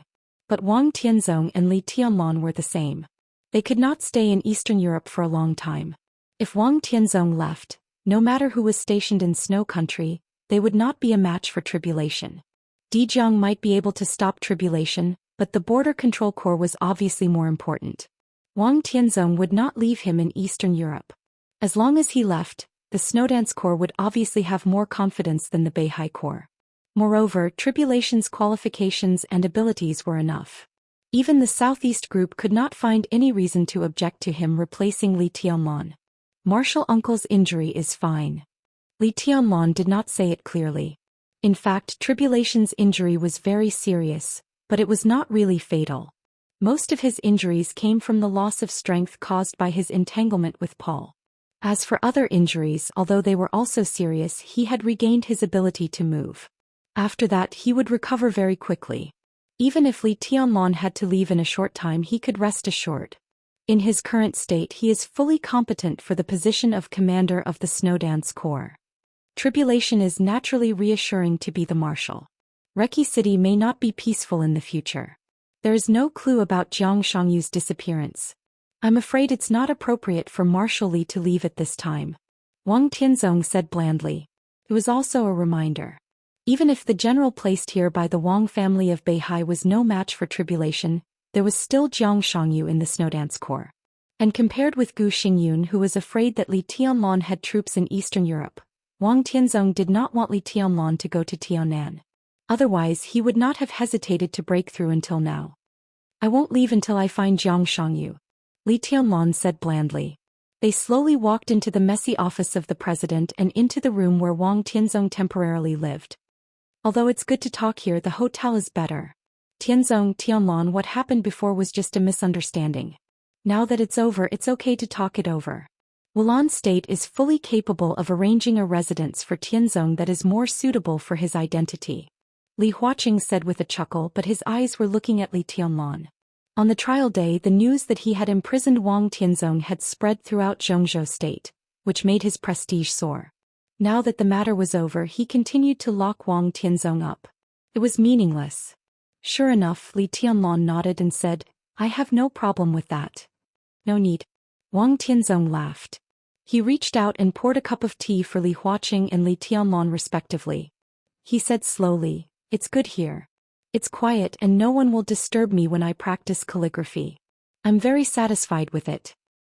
He paused and said with a smile, "Anyway, I won't live for a long time. I'll stay here." "How long? How long?" Li Tianlan suddenly asked. His eyes were a little dignified. Wang Tianzong was about to speak when his cell phone suddenly rang. He took out his cell phone and looked at it. It was a text message from Summer Solstice. Wang Tianzong looked down at the text message. Quietly, Li Tianlan suddenly noticed that every inch of space around him had become extremely sharp and awe-inspiring. Wang Tianzong seemed to be sharper than before. He glanced at Li Tianlan and said blandly, 3 days, that's enough. Li Tianlan's pupils instantly contracted to the extreme. End of this chapter. Bookmark for easy reading.